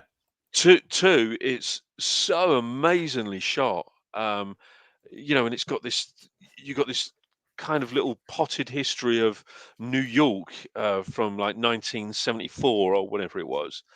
And of course, you can't go wrong with Robert Shaw. And it's kind of not so much a heist movie, more of a kind of kidnap and ransom movie. But it's great. And it's got that nice little twist at the end as well. Gesundheit. I watched it on TV with my parents. I think it was on like BBC Two late at night. It definitely wasn't ITV because it wasn't interrupted by commercials. I remember that. And it was on a Saturday, so because it wasn't a school night, it was one of those rare occasions where they would let me stay up. Yeah. And you as a kid, it's quite captivating to get into a film this quick when you're maybe 7 years of age or something. I probably was when I saw it. It was the first time it was on TV, and this is the first time I'd ever seen Walter Matthau in anything. But I think I had seen Jaws at this point, so I recognised Robert Shaw. It's an amazing film. The sequel is pants. I don't like the sequel. The remake. The remake. Thank you, RRT and Z. Hector Alonso. Yeah, he's a fantastic actor. Yeah, just strikes me as a really nice man. And I mean, he's in his 80s now, so chances of me and him working together are pretty slim. But God, I'd love to get him on for an interview because he's done so many good movies. Highly recommend The Taking of Pelham 1, 2, 3. I'll give it a 9 out of 10. This is the Flamingo Kid with Matt Dillon. It was a sort of 80s comedy. God, look at that. It was distributed by Cannon. I don't think Cannon actually made the film, but they might have distributed it. I think they distributed it. Yeah. VHS distribution, wasn't it? Cannon. Yeah, one of the films that had the Barbarian brothers in, David Paul and Peter Paul, if you remember them. Yeah. They did that film, The Barbarians. That was one of the Cannon movies. But yeah, there's Bronson Pinchot from Beverly Hills Cop, and he's great in this film. He's so good. It's basically about a kid from New Jersey who goes to gets a job as a cabana boy working at a private beach club on the Jersey Shore. He's got a crush on a posh girl that comes there. Anyway, it turns out he's pretty good at cards, and Richard Crenna and several of the posh old boys do a regular card game there of Sweet Ginger Brown, which is a particular type of game. And it turns out that he finds out that the owner of the club is into Crenna for loads of money and is probably going to have to sell it to him. But he discovers that Crenna's been cheating at cards the whole time and has basically been stealing money off the owner. So Richard Alonso plays Matt Dillon's dad. It's a really nice, just great, fun film, but with some interesting moral messages, some really good comedy. It's got a great supporting cast, a lot of people who are very big now. Got people like Fisher Stevens, the girl who does the voice of one of the Simpsons characters is in it. It's just a good. It's got a great soundtrack. You know, the scenes with the dad are brilliant. I just love the scenes with the dad. Be a good film to do a deep dive on at some point. Yeah. Do you know? I'm glad that you actually mentioned this because it's you know me. I like to dig up old movies. Yeah, this is one that I haven't seen probably since its release. I forgot it was directed by Gary Marshall as well. Oh God, really? Yeah. Oh God. Where does that name ring a bell? He did Nothing in Common, Inside Man, which we talked about. We talked about those two forgotten Tom Hanks films. The second one we talked about, which was the one you hadn't seen, he directed that as well, and Hector Alonso's in that as well. That's right. Yeah. Remember, he plays Tom Hanks's boss in that film. Yeah. You'd like this, Northern. I'm sure you guys would like this. If you haven't seen it before, definitely watch it. It's a really nice little film. It's good fun. It will make you laugh, but you'll be very engaged. I really like the scenes at home. They're so believable. Yeah. And in the 80s, RRT and Z said they made a film like this every month in the 80s. That's true. I mean, God, at one point in the 80s, you could argue there's probably an iconic film almost every week. I mean, 1984 would be a year and I saw 137 movies in 1988, and you can read about those in my book of the same name. I'd say that 70 of them are really good, at least. So there's a few pants ones in there, but yeah. So okay, so I think we'll begin to wrap up. Fandad, is there anything you'd like to plug while you're here? As far as movies go, has anyone seen? I've mentioned this to Luke, I think, before. Has anyone seen The Rover with Guy Pearce? Yes, I have. There's one set in the Australian outback. Set in the It Australian is, yeah. outback, It's in kind of like a near future. It's almost like Mad Max, sort of the first Mad Max. It's kind of that sort of setting. Yeah, you don't really know where you're at in the timeline of the world, but you just know that things aren't quite right when you're watching. I think at the beginning it says 10 years after the collapse, so you know something pretty major's gone on. It's just the way that I might have missed that bit because I had it on in the background when I was working. I remember. It's definitely well worth a watch. It was written by the director David Michaud, and Joel Edgerton wrote the script. Guy Pearce is in it. Robert Pattinson plays an absolute blinder. That's probably the performance that sort of made me realise that he could probably pull off the Batman when he did. He plays a kind of hillbilly sort of. He's mentally challenged, let's say, but he puts in an absolute blinder of a performance in that. Yeah, he was good in it. Yeah, absolutely brilliant. Good. Scoot McNairy's in it as well. Yeah, from Sex in the City.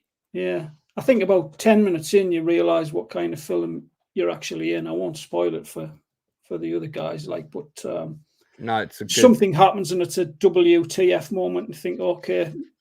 This is where we are. Yeah. And from then on, it's like you are pretty much on edge all the way through because you don't know who to trust. You don't know what's going to happen next. He bumps into a lot of very edgy people, but they're only looking out for their own sort of welfare and ready to sort of risk everything to protect themselves. A great movie. I think I'll probably give it a good 7 out of 10. Very well worth a watch. Yeah, I'd watch this on Saturday. Looks good. I'd probably give it an 8. Actually, probably give it an 8. It's very dark, so Inside Man, right up your street, mate. Yeah, you really would enjoy. This lady's really good in it as well. Yeah, she's got a great scene. Yeah, it's good. It's good. It's also kind of like. You know, if you're expecting a Mad Max film, it's not that, but it's more like if everyone who you think is a total and utter C word has taken over the outback. This is what it would be like. Yeah. It looks more realistic than Mad Max because Mad Max had a bit of an offbeat style as well, despite the fact it's so harsh and This could be set like. Well, it hasn't got the same lore, but it could almost be set in a world similar to Fallout, but where like no technology reached this part of the world, you know, none of the new stuff. Yeah, it's good. Yeah, good recommendation, Fandad. Nice one. Cheers. Luke, what you got coming up, mate? Well, I'm hoping I can get a review of Horizon done this week, but this Friday, definitely on this Friday, is my Bastard Breakdown streams on the first Beverly Hills Cop with Fandad, Critical, Inside Man, and Lord Toxic. And if anyone else wants to join in, I'll send them the link later. But apparently that's the guess I have right now, and it should be a good night. Well, I don't know if I'll be able to make it, but one comment you could say from me was that I took my dad to see that film because we went to the cinema to see a double bill of 48 Hours and Under Fire with Gene Hackman and Nick Nolte, which are Inside Man. I think you've seen that movie. Yeah. And that was because, you know, we were in Denmark on holiday for about 4 weeks and staying with relatives. And when you're doing that, you know, teenage son kind of, Dad, can we go to cinema? And those two films were on. So we were like, well, let's go and see them. And they were both 18s, and I wasn't 18 years old. But there was not, you know, they didn't seem to care. It was a small town cinema, and so we went to see those. They were both great films. And then I think it was a couple of years to probably about 4 years later that Beverly Hills Cop came out, because that would have been 83. I was 86, wasn't it? So about 3 years. Yeah. And I said to Dad, "So you remember that film we went to see? Remember that the black guy in that movie? He's got his own film out. Everybody's raving about it. Dad, we've got to go. We've got to go." And he wasn't really that keen. And I said, "I think it's like going to be like a Starsky and Hutch type thing." And he was a big fan of Starsky and Hutch. Every Friday, I could always hear the, you know, coming from the living room. Yeah. And sort of doing that thing where I'm looking through the living room door, kind of tiptoeing downstairs, trying to convince my parents to let me stay and watch an episode of it. And that process repeated with The Professionals, which came on after Starsky in years later. But yeah, so me and my dad went to see it on the opening night. It was packed. Absolutely packed out. And I'll tell you what, I've never heard, my dad's quite a reserved guy, right? So Danish, Scandinavian people are quite reserved in nature. Obviously, that part of him didn't pass on to me. But he was quite a reserved, quite a quiet man, lovely man. And I've never heard my dad laugh as much as he did when watching Beverly Hills Cop. He laughed quite a lot watching 48 Hours. But he was roaring with laughter. It was like, sometimes it was in disbelief, you know, because that was the first time we'd really heard Eddie Murphy swear like that. It was kind of new. So that you'll never get that recaptured in another movie, because that was the first movie that did it that way. Yeah. And that's what was really unique about it at the time, was that whole get the out of here, you know, that we hadn't really heard people talk like that in that sort of throwaway comical time, like it was natural. And Eddie Murphy was the first, you know, but you can't replicate that again and get the same effect from the audience, because we're all desensitized to it now. Yeah, it didn't work so much in the new one because Bronson just didn't seem to have that same energy the way he went. No, I cannot. You can sell his get everyone's old now. I think Bronson Pinchot was fine, but they just didn't give him anything really to do. He had a better role in the third movie when he was working at the gun show. It's like this handle that makes guns. Yeah, because he had all those different like devices, and he was a bit like a gay Q from the Bond movies. And you know, at least in this he was just sort of, I'm going to introduce you to an estate agent, and then he was in the scene with her and she did all the talking, and I was like, you're wasting this actor. It would have actually been, what would have been really good is if they'd made him part of the plot, like he was the guy who'd gone missing, rather than Judge Reinhold's character, because let's face it, they would have killed him. They wouldn't have kept him hostage all that time. They would have offed him and buried him somewhere. Well, we need to find the SD card, which was apparently in his yeah. Oh, the plot was weak, man. Was weak. What else? Anything else you want to plug, mate? Nah, I think I'll let us wrap up here now. All right. So just to remind people, I've got 3 interviews coming up this month. We have the wonderful Charles Band, producer of 147 films. He's directed about 70 of them, written about 65 of them. If you saw a low-budget fantasy or sci-fi movie between 1980, starting with the film Parasite, which starred Demi Moore, her first ever acting appearance, right through till the mid-1990s, if you saw any of those films, they were probably produced by Charles Band. Trancers, Ghoulies, Troll, TerrorVision, Robojocks, The Eliminators, and a whole load of others. He's coming on the channel on the 17th of July at 9 p.m. And me and the Inside Man are going to try and keep him on the channel as long as we can. Yes, we are. Yeah. So an hour's not going to be enough. No. I've got an hour-long interview with actress Nikki Marshall towards the end of the month. It should be the month commencing the 22nd of July. But the first interview I've got coming up is with actress Malona Jackson. That is on Monday, the 15th of July. I think also at 9 o'clock. So that's 2 days before the Charlie Band one. So I'll probably be changing the time of my House of Dragon review. Either it'll be going earlier or it'll be going slightly later. So that's it from us today. So tomorrow Me and Blue will be reviewing whatever episode it is, 7 of the Akashite. Oh So dear. yeah, it's not a good show. I've given up trying to defend it now, because I was trying to defend it at the beginning, just to always look for redeemable things, but it's unbelievably horrible. So we'll see what happens with that. I don't know. Are you telling me that David McGiffort's name is spelt wrong? If it is, I'll make sure I'll go and correct that. Thank you for letting me know, Keith. But you can thank you for putting the link up. I think you put it up earlier.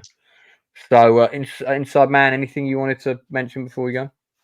Well, of course, this coming Friday, I'm gonna be doing the Beverly Hills Cop thing with these two fine gents. Yay.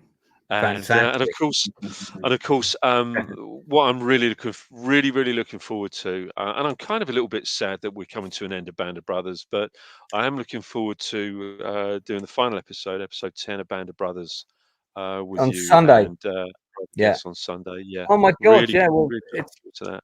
It's also my 2-year anniversary stream on Sunday. Of course it is. Yes, it is. is. So I'm going to be I'm going to be doing some kind of early stream. I don't know what yet. I really feel like I should have some cool video all lined up, and at the minute I haven't done anything.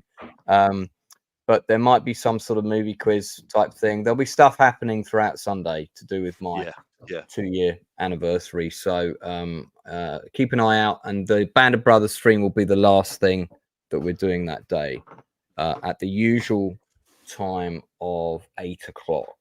Be a 2-hour stream. I'm hoping we'll have at least one of the cast, maybe 2, joining us. Thank you, Inside Man, for reminding me about that. So sorry, go on. I was going to say, I have to say, the fact that you've invited me on to do those, I can't tell you what an absolute pleasure it's been, and that's why I'm so utterly gutted that it's coming to an end. Well, they wouldn't have been what they are without your insider knowledge, which has made them truly special for us. So, bless you. And that's why, to see us out, just as a special treat for you, I've arranged to show the watching chat the credits of your favorite television show of all time. So, on that note, that's it from us. Don't forget to tell the people that you care about that you love them. And with that, this is Inside Man's favorite